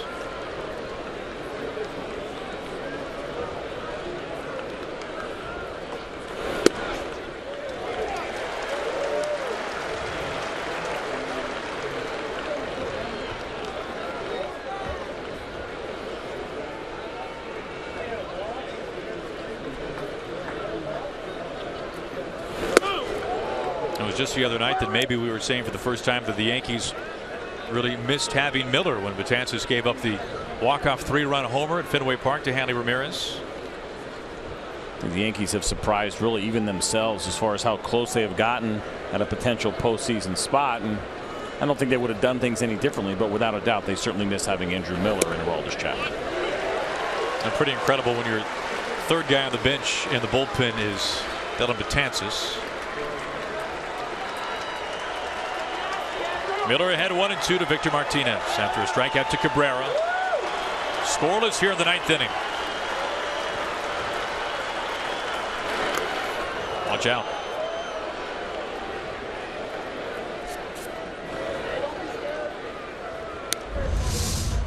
We say this phrase a lot, and that's move a guy's feet. And a lot of times that means usually with a fastball that's up, you don't want him getting too comfortable, looking for pitches out over the plate. Well, Andrew Miller does it right there with a slider down and in, making sure Victor Martinez is not comfortable digging in. Martinez 0 for 2 tonight with a walk. He's bounced to a double play and struck out.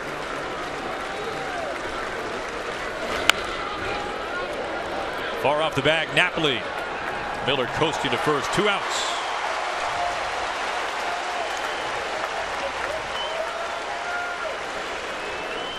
Of all the great things that Andrew Miller has done and such a fun arm to watch in the bullpen, his strikeout to walk ratio 12-1 coming into tonight's game, and you start wondering, well, where does that rank? I did, at least in history, and looking at relief pitchers that have thrown at least 65 innings in a season. Dennis Eckersley did something ridiculous one year where he had an 18.3 strikeout to walk ratio, but then it's Mariano at 12.8, and then Andrew Miller at an even 12 coming into today. That is a phenomenal number when the old adage used to be try to get to 2-1. 3-1 was really good. Sure. And here's Andrew Miller at playing a video 12 game. Strikeouts to every walk. That's amazing. 2 outs, the base is empty, and a 1-0 count to JD Martinez.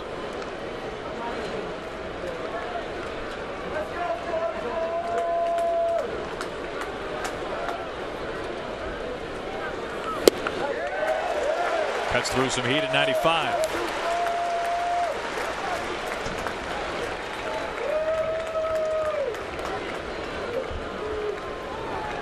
Over the last 3 seasons, the only pitchers in the league with a lower ERA than Miller. You got to look at Wade Davis, Zach Britton, and Della Betances. Through the right side, a base hit for Martinez. Tigers have to go ahead and run at first base with 2 outs here in the ninth. What an at bat by JD Martinez, and he made this look a lot easier than it is. It's the good Andrew Miller slider. Does not try to do too much. Watch the head stay down and just drive that ball the other way and find himself a hole. That's why we talk about this lineup being so relentless. You go through the emotional at bat against Miguel Cabrera, then Victor Martinez, and you still have to face JD Martinez and now Justin Upton. That is what makes this Tigers team so potentially dangerous. Upton has not had good success in his career against Miller.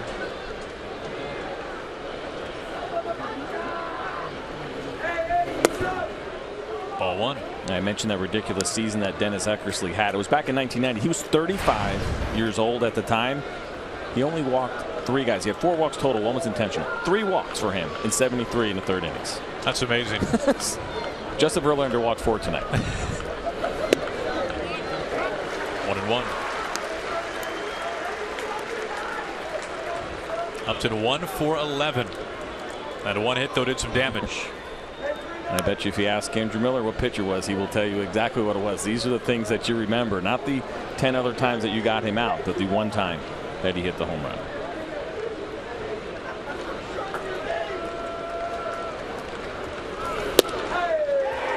One and 2.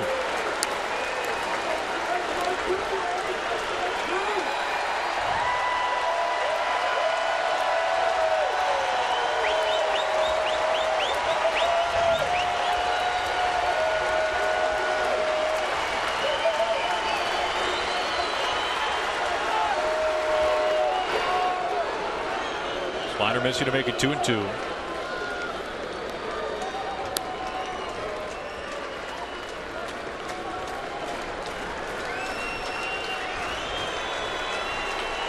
It would be Saltalamacchia next. We play with 2 outs. Martinez at first base here in the top of the ninth.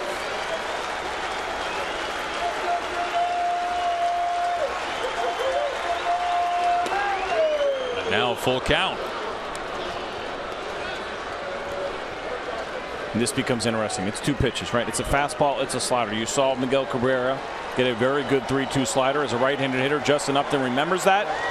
It's going to be in the back of his head right now.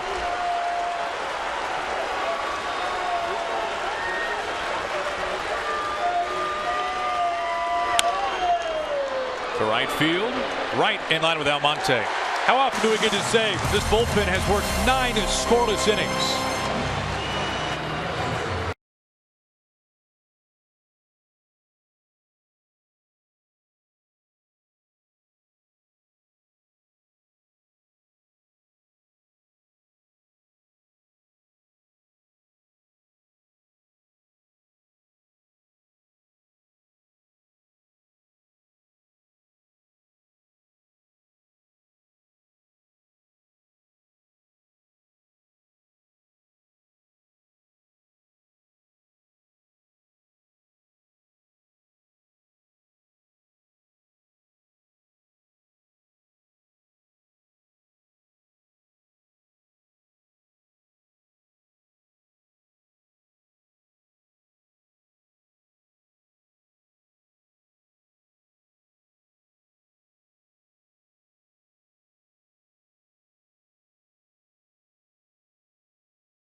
prevailing moment of the game, sponsored by the Hartford. We go to the 8th inning.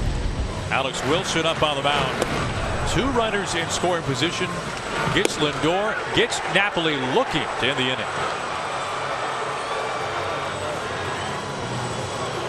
This after Verlander 1 hit over 7 scoreless. And out is Bruce Rondon.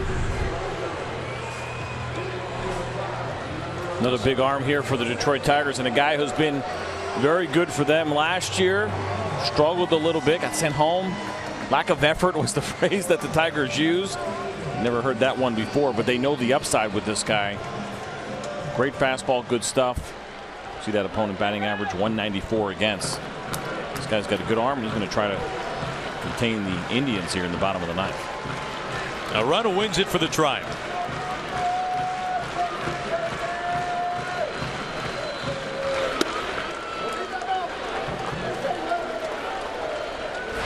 It was Ramirez left stranded on deck to end the 8th inning.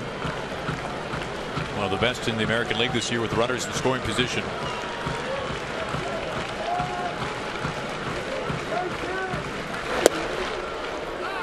One and one. See 95 miles an hour there. Bruce Rondon has even more than that. Average fastball velocity right at about 98 miles an hour. Typically fastball about 60%. Slider you'll see at about 37%. Hard hit right field. J.D. Martinez, 1 out.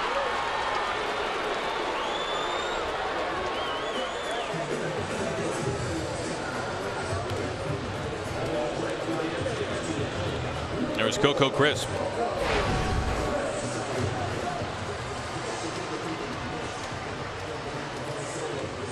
It was Coco who dropped down the sac bunt back in the 2nd. The Indians could not cash in on that.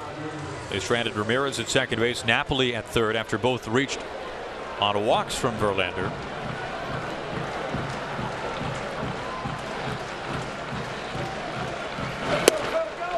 Ball 1 to Crisp.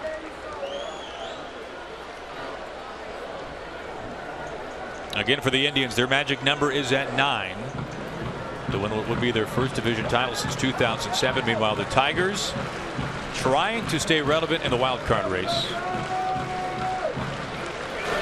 Entered today, tied with Seattle, 3 games outside of the 2nd wild card. It was an uphill climb for Brad Ausmus and Detroit. More activity inside the bullpen for the Tigers.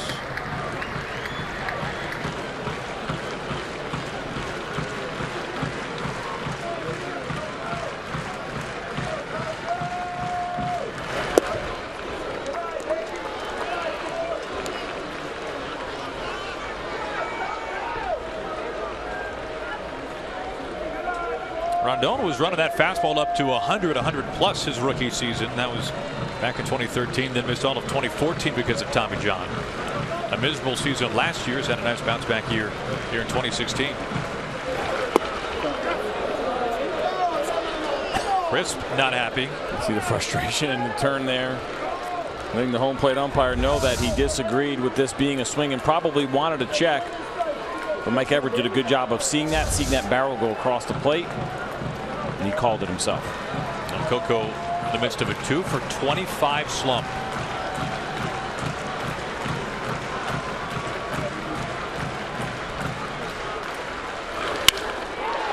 Out towards center. Easy play for Maben. So a couple of loud outs. Ramirez out to right, Crisp to center. And we go back to August here at Progressive Field for Tyler Naquin against Toronto on the 19th of last month. This was one of the more dramatic plays from any team this season, and it has turned into a somewhat iconic pose, which you'll see right here. What a reaction, what a moment for Tyler Naquin, the rookie, as the Indians walk it off with an inside the park home run. Watch your shirt, watch your neck. Up for long, was Does a good job taking cover, protect yourself. One of the great moments for the Indians here in 2016. Now this is interesting to see how closely Bruce Rondon was paying attention to what Verlander did earlier tonight and how he handled Tyler Naquin with the fastballs. And in center field, Naquin is aboard for the first time. And the winning run is at first base. I think we got our answer right there. It's a fastball down. What did Verlander do the entire game? Elevated fastballs and struck out Tyler Naquin 3 times. Look at the glove. This ball's even below that. Tyler Naquin sees a pitch down. He's not going to wait around and goes after it. After what had been kind of a rough night, Bruce Rondon giving him a good fastball to handle.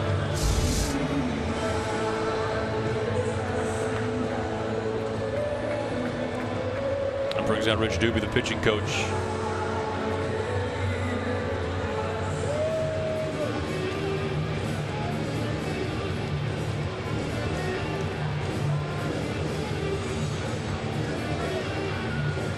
This is 3 out of 4 days for Rondon that he has thrown. 25 pitches last night through an inning. A couple of hits, let up a run, was called for a balk.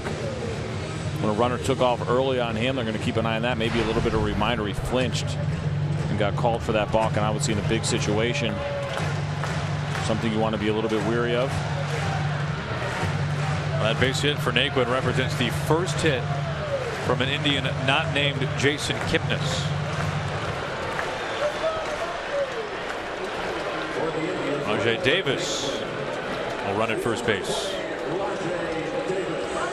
Davis, who leads the American League in steals with 38. Pinch running at first with 2 outs.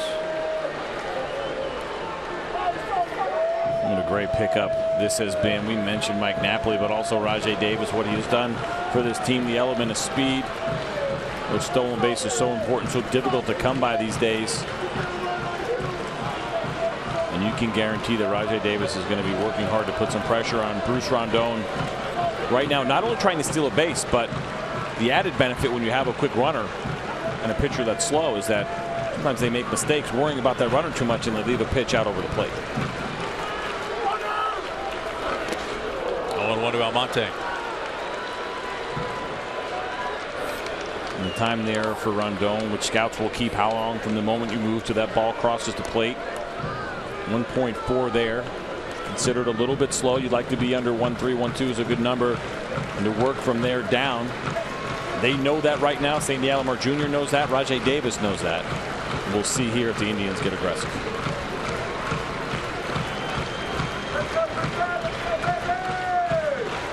There he goes. No throw down to second base. Davis tiptoes to second.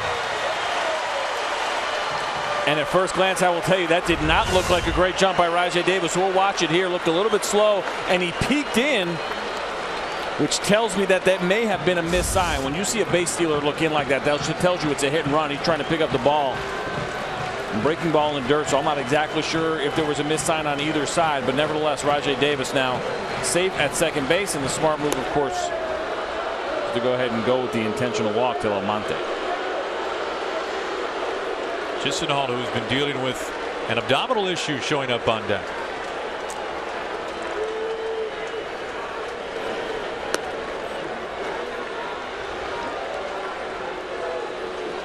Was out on the field earlier today when the tarp was on the field.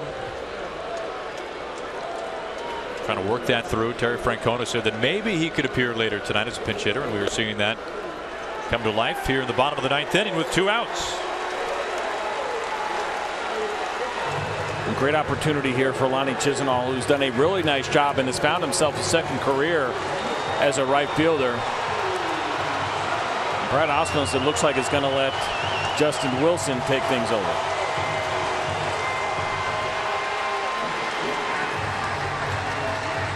Things getting very interesting here in the bottom of the 9th inning. 2 outs, 2 on.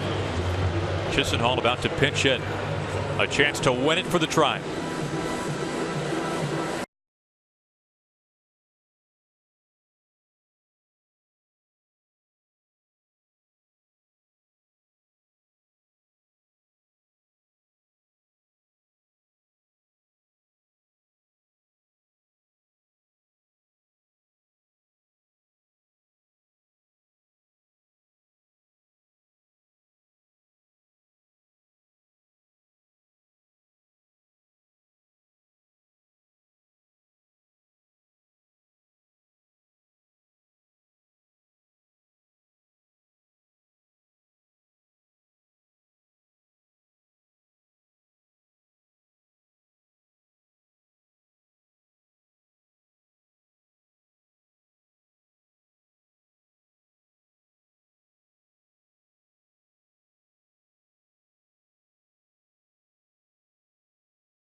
Brandon Guyer has shown up on the on-deck circle.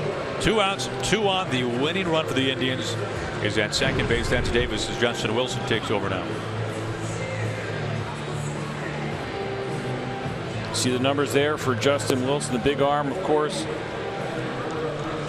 Spending those years with the Pirates as well. And you almost expect this, and I think Brad Ausmus expects this. You know what's going to happen.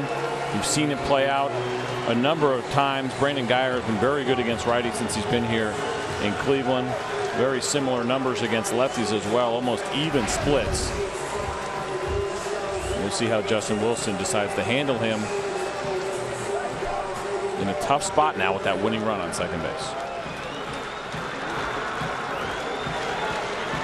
A .330 hitter this year against lefties. A winning run at second. And the first pitch to Guyer. Looks at a strike.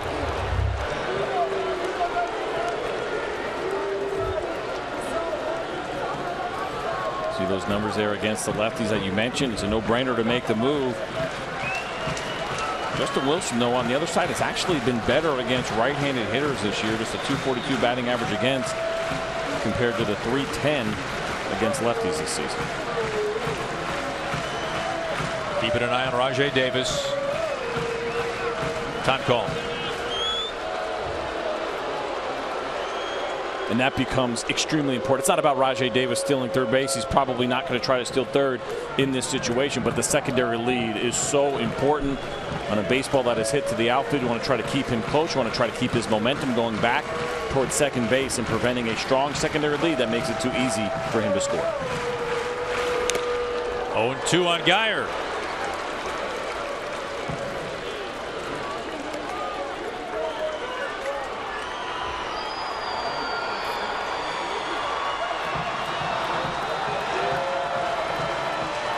Indians are trying to go to 13-1 against Detroit this year.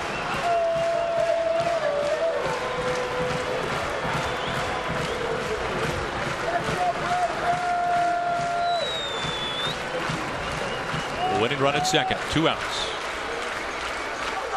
Now the 0-2. Davis taken off. Both runners advance the bag. That is amazing. I mean, that is an unbelievable read by Rajai Davis and why he is leading the American League in stolen bases. It's such a high-risk situation with 2 outs. You start reading the pitch. I mean, he is taking off right away. That is a gutsy call in that situation. Austin Romine did not even flinch and cover third base. 40th bag this year for Davis. Winning run 90 feet from home.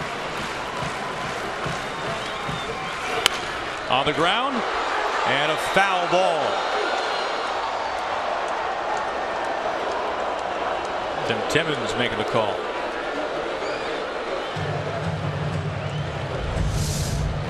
See the replay here, get a good view of it. See that ball? Starting foul, staying foul, never a fair ball off the bat.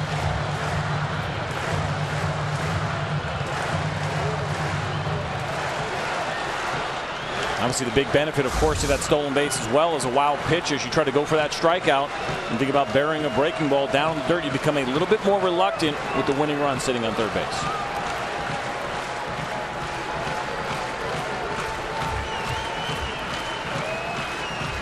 The 1-2.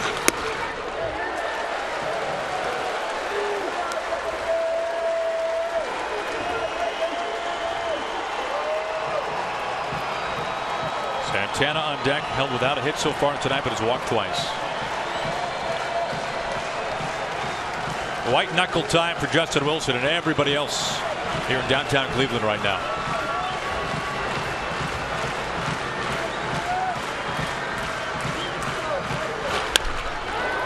Right to Romine at third base. To the 10th we go.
For the Indians as we go to the top of the 10th inning.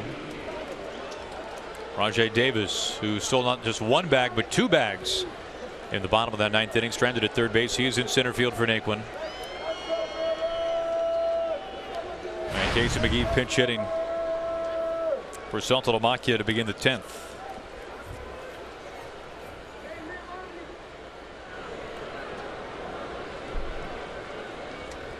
Miller back out there to start the top of the 10th inning.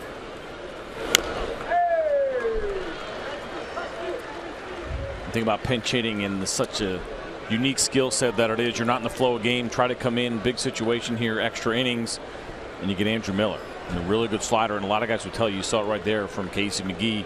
First pitch slider, he goes hacking. They don't want to wait around because a lot of times 2 strikes, they're down more than your average hitter just because they feel so out of the flow of the game. And 0-2 as a pinch hitter is such a difficult spot to be.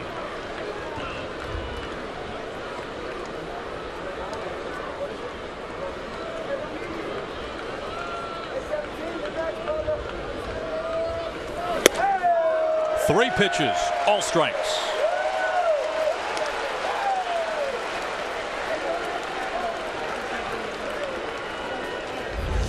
Not a lot of fun facing Andrew Miller, but certainly not in this situation either when he is painting on the black with an 0-2 fastball. Well, CJ, this has to go back to what we were talking about earlier with Miller, how he is one of the most dominant and versatile relievers in the majors. He's working into his 2nd inning for the 9th time this year. You just don't see many guys who have closer stuff end up doing that. No, you certainly don't. And I tell you what, you don't see it necessarily from Andrew Miller until he came over here. And the one thing with the Yankees was that he was throwing mostly 1 inning at a time and mostly coming in the 8th inning or later. There's been a little bit more flexibility with him, and he has been open to it. He gets it. This is a guy who's in the 2nd year of a 4-year contract. It's $36 million. He got paid. He's very well aware of that now, and he is okay being that versatile guy out of the bullpen. Has told Terry Francona, use me any way that you want to use me. And I asked him, have you ever experienced a pitcher with that great of stuff that would actually have that kind of attitude? He said Billy Wagner was the other one, which I thought was pretty interesting in Boston. He said Wags walked in and said, pitch me whenever you want, doesn't matter. And that kind of unselfishness is more rare than you probably would think in baseball. Especially for a guy with his stuff. Gets ahead of McCann, 0-1. McCann hitting lefties pretty well this year, but Miller, of course, not your typical lefty.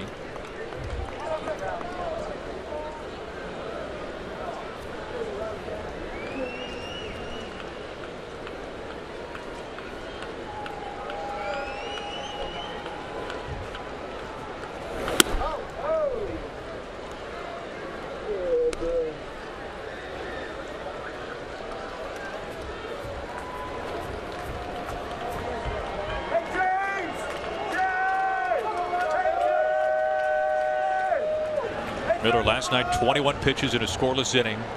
That was in game 1 of the series. That is so nasty. You look at the velocity 84, so you see the differential from the fastball to the slider, but the spin on it that is so late down and in on righties. Very, very difficult to get to that pitch.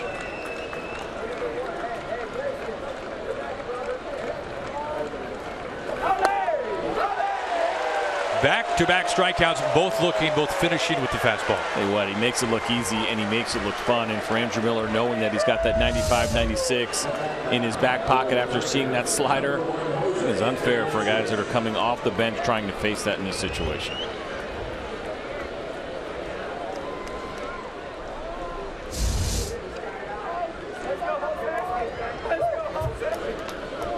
Two outs for Iglesias.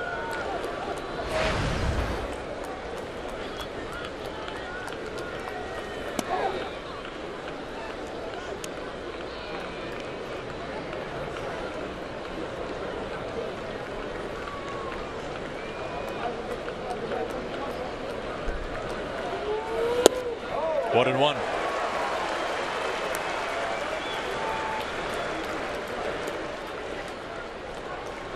Now Miller really the poster child for somebody who did not have success as a starting pitcher, moved to the bullpen and became absolutely electric.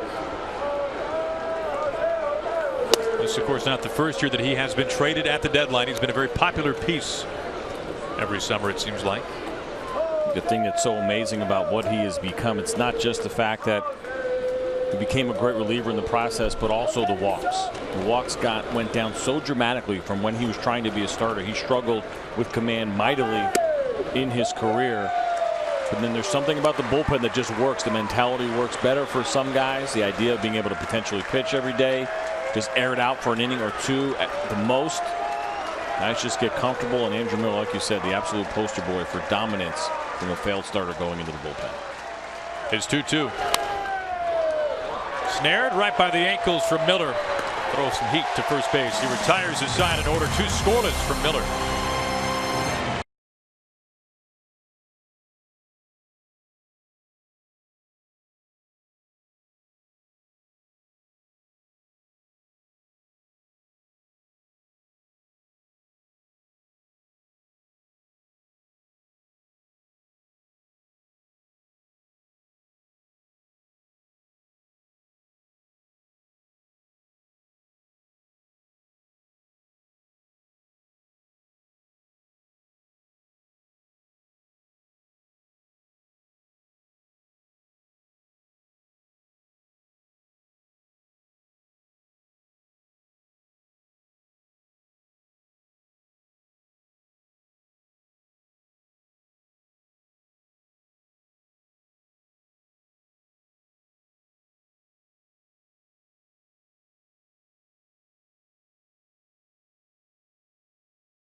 For the Tigers, as he stays in the game, as does Casey McGee. McGee taking over for Romine at third base.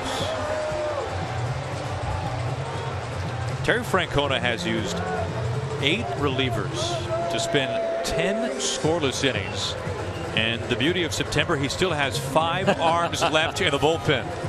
That is a beautiful thing, and hopefully he does not have to use all 5 of them tonight. He certainly doesn't want to, but you're absolutely right. You have a situation like that with Carlos Carrasco getting knocked out after just 2 pitches, and your bullpen has to throw the entire game. Better that it happens in September than any other time of the year. Hand injury for Carrasco, had to be taken off site for x-rays.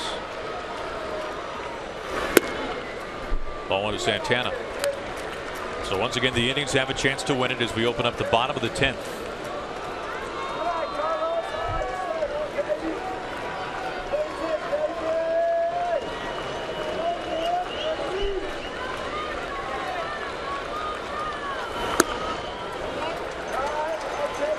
Santana has walked twice tonight. He is ahead 2-0.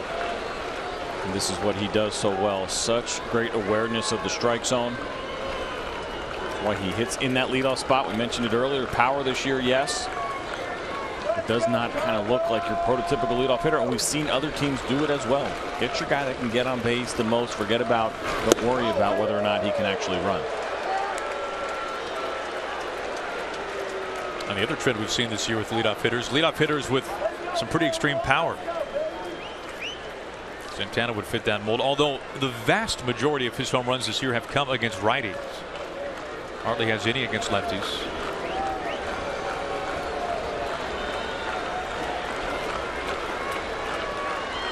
The 3-0. 4-pitch walk. Santana walking for the 3rd time, and the winning run is at first base.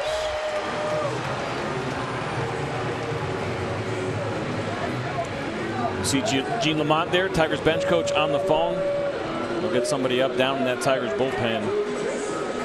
Now we saw, I mentioned it earlier, Terry Francona bunting with first and second, nobody out early in this game, back in the second inning, and probably doing Justin Verlander a favor.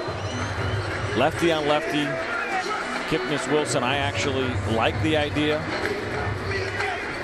of bunting here, and I got to believe that based on what Terry Francona did earlier, that's going to be at least on his mind, trying to get that tying run into scoring position after the walk. The bunt. Foul ball. Only the second leadoff walk this year for Justin Wilson, who's been used a lot. Has put the winning run at first base. And this is no easy task. Lefty on lefty. Jason Kipnis, who's a two-hole hitter, probably not asked to bunt all that often. And Justin Wilson can be a little bit of an uncomfortable at bat because he has the big arm. Now the only thing that works in Kipnis' favor is that Wilson throws from the extreme third base side, as you can see right there, and so not cross-firing necessarily and creating that difficult angle for a left-handed hitter. Showing bunt. Up the third base line on a bounce. A wide throw. Iglesias gets the tag down. Incredible play. The Indians are certainly going to want to take a look at the replay on this, but you mentioned it. Jose Iglesias, what awareness. You always anticipate a bad throw when you're receiving one at a base. You don't get flat-footed. That was a really nice job. James McCann pops up. The throw is a little bit high. Watch Iglesias up, glove down. And if we see contact on that tag, certainly this will be our best view right here. If he tags him, he's going to be out. Clear as day. Right there on the left shoulder. There'll be no challenge here. What a great play by Iglesias. I mentioned it. Great shortstops in the league, and how he feels like he always wants to up his game when he's going up against one of the great ones, and he is right now in Francisco Lindor, and wanting to prove his worth, and he certainly did right there.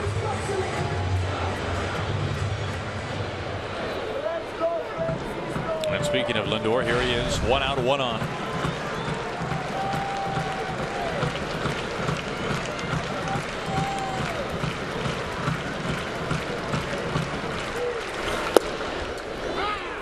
First pitch strike.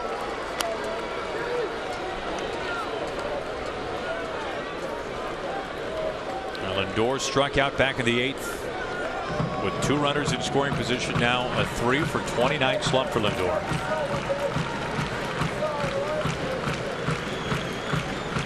Cabrera holding Kipnis at first, 1 out.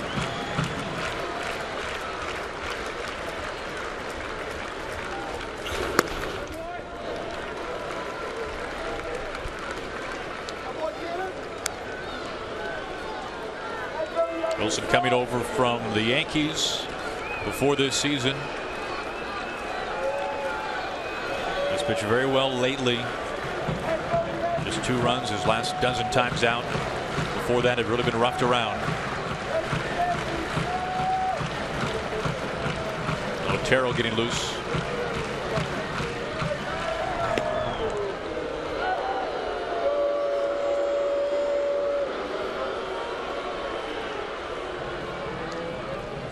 This has been an absolutely bizarre game. It began with a rain delay, albeit just about 10 minutes.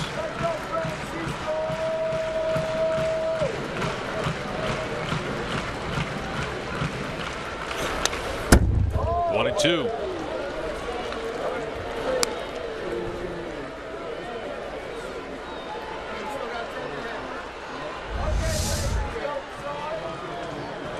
Fastball that came back over the plate just a little bit. Francisco Lindor gets a good hack on it, but just a little bit late as he fouls it straight back.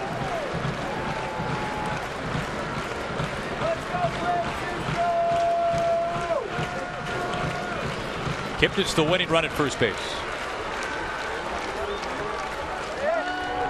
Keeping him close. We talked about earlier, you saw the sign there, right? The pinky and the index finger, the horns signals, and that tells Justin Wilson that comes from the bench. Brad Ausmus wants to throw over. Again, doesn't necessarily mean that you're trying to pick him off or even give him your best move, but you do that once in a while just in case Jason Kipnis is going first move. Even if you give just kind of what we call your B or your C move, and it's very average, but a lot of times you can get a guy who is going on a first move against the left. Well past McCann, and Kipnis is in scoring position. What a gift. It certainly is. And you think about them trying to bunt over Santana and being unsuccessful. Well, now they have Jason Kipnis in scoring position with one out. James McCann asking for a fastball up and in, but instead this one sails away on Justin Wilson, and he's unable to adjust in time. That certainly could prove to be costly for the Tigers.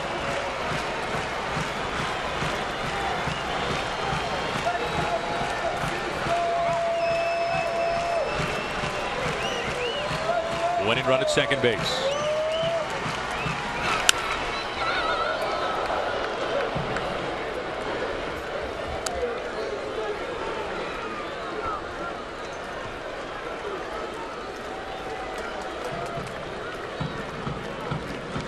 A win tonight for the Indians would mean a series win over the Tigers. Would set up a chance for a sweep behind Bauer tomorrow. Would be more of the same this season between these two teams.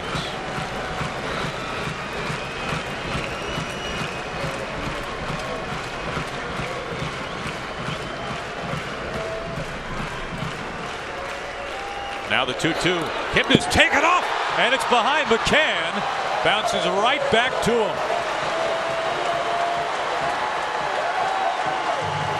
I tell you what, it did not matter that this was going to be a wild pitch. Jason Kipnis was going to steal third base easily, and it's 2 innings in a row now where the Indians see an opportunity to steal third in crucial situations. That is a problem here for the Detroit Tigers. You see that jump. That is a tremendous jump and a great read by Jason Kipnis.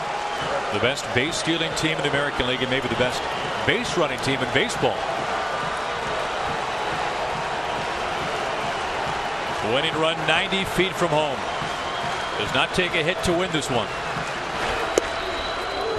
Lindor looking at ball 4. He walks for the second time. Brad Ausmus has seen the Indians steal 5 bags in the last 2 innings.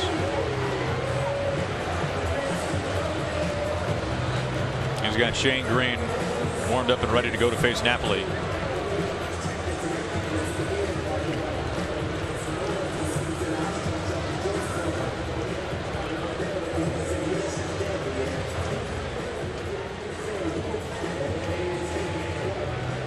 And this is interesting here as the conversation goes on and Brad Ausmus is going to leave Justin Wilson in the game. It becomes about the way that you attack Mike Napoli. It's something he wanted to say for himself and make sure that that message got across. So again, same situation they were in last time. Do you shoot corners?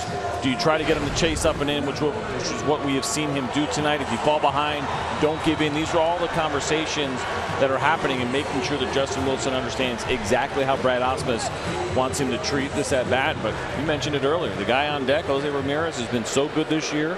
Underrated, great with runners in scoring position. There's no 2 ways about it. This is a tough spot for Justin Wilson. Napoli has hit lefties better than righties this year. Kipnis is at third base. They will give him 4 pitches wide. This will load him up with every batter here in the 10th inning. Check that. 3 batters reaching in the 10th inning on a walk.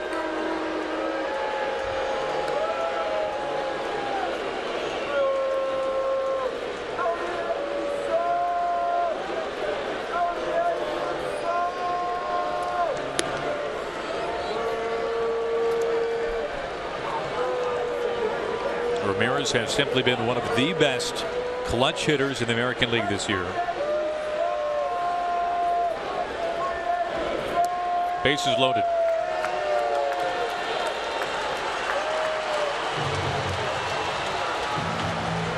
.354 with runners in scoring position.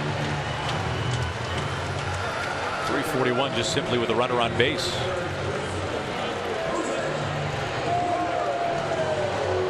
The Tigers have now walked 9 Indians hitters, tied for the most in a game this year. 4 of them came from Verlander, over 7 scoreless, only 1 hit.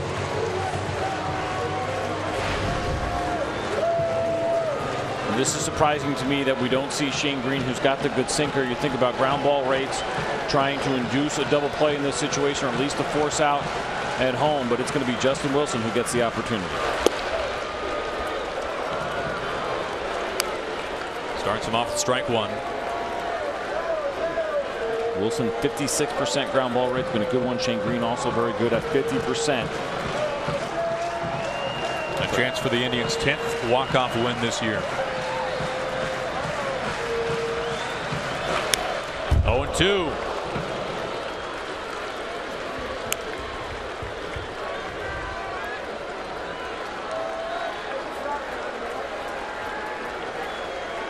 Kipnis, the man that counts at third. Lindor is at second. Napoli at first.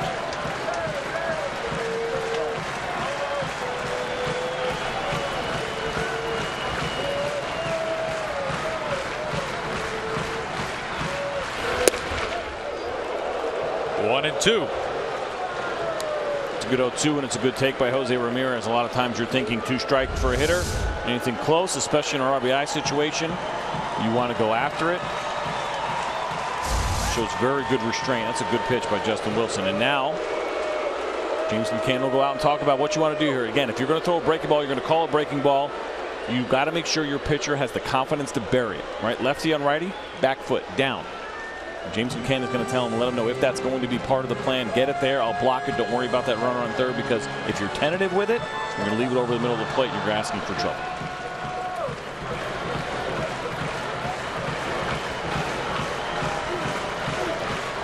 Kipnis, the winning run at third base.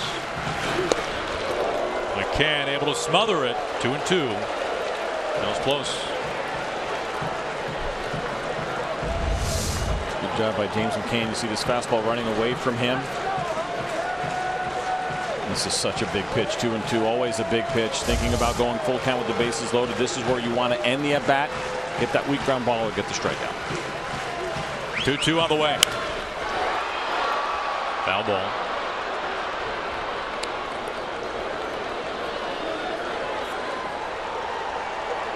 Now once again, it will not take a hit to win this one for the Indians. Yoko Crisp on deck. Outfield very shallow.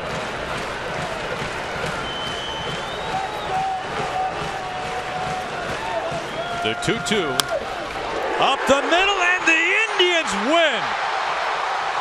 The first run is the last run as Ramirez comes through in the bottom of the 10th inning.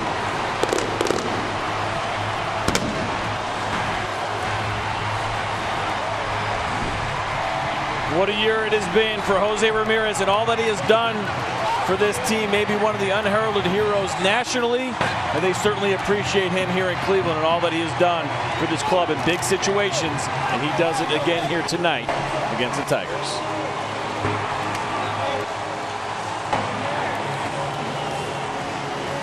That has been the look of the Tigers this year against the Indians.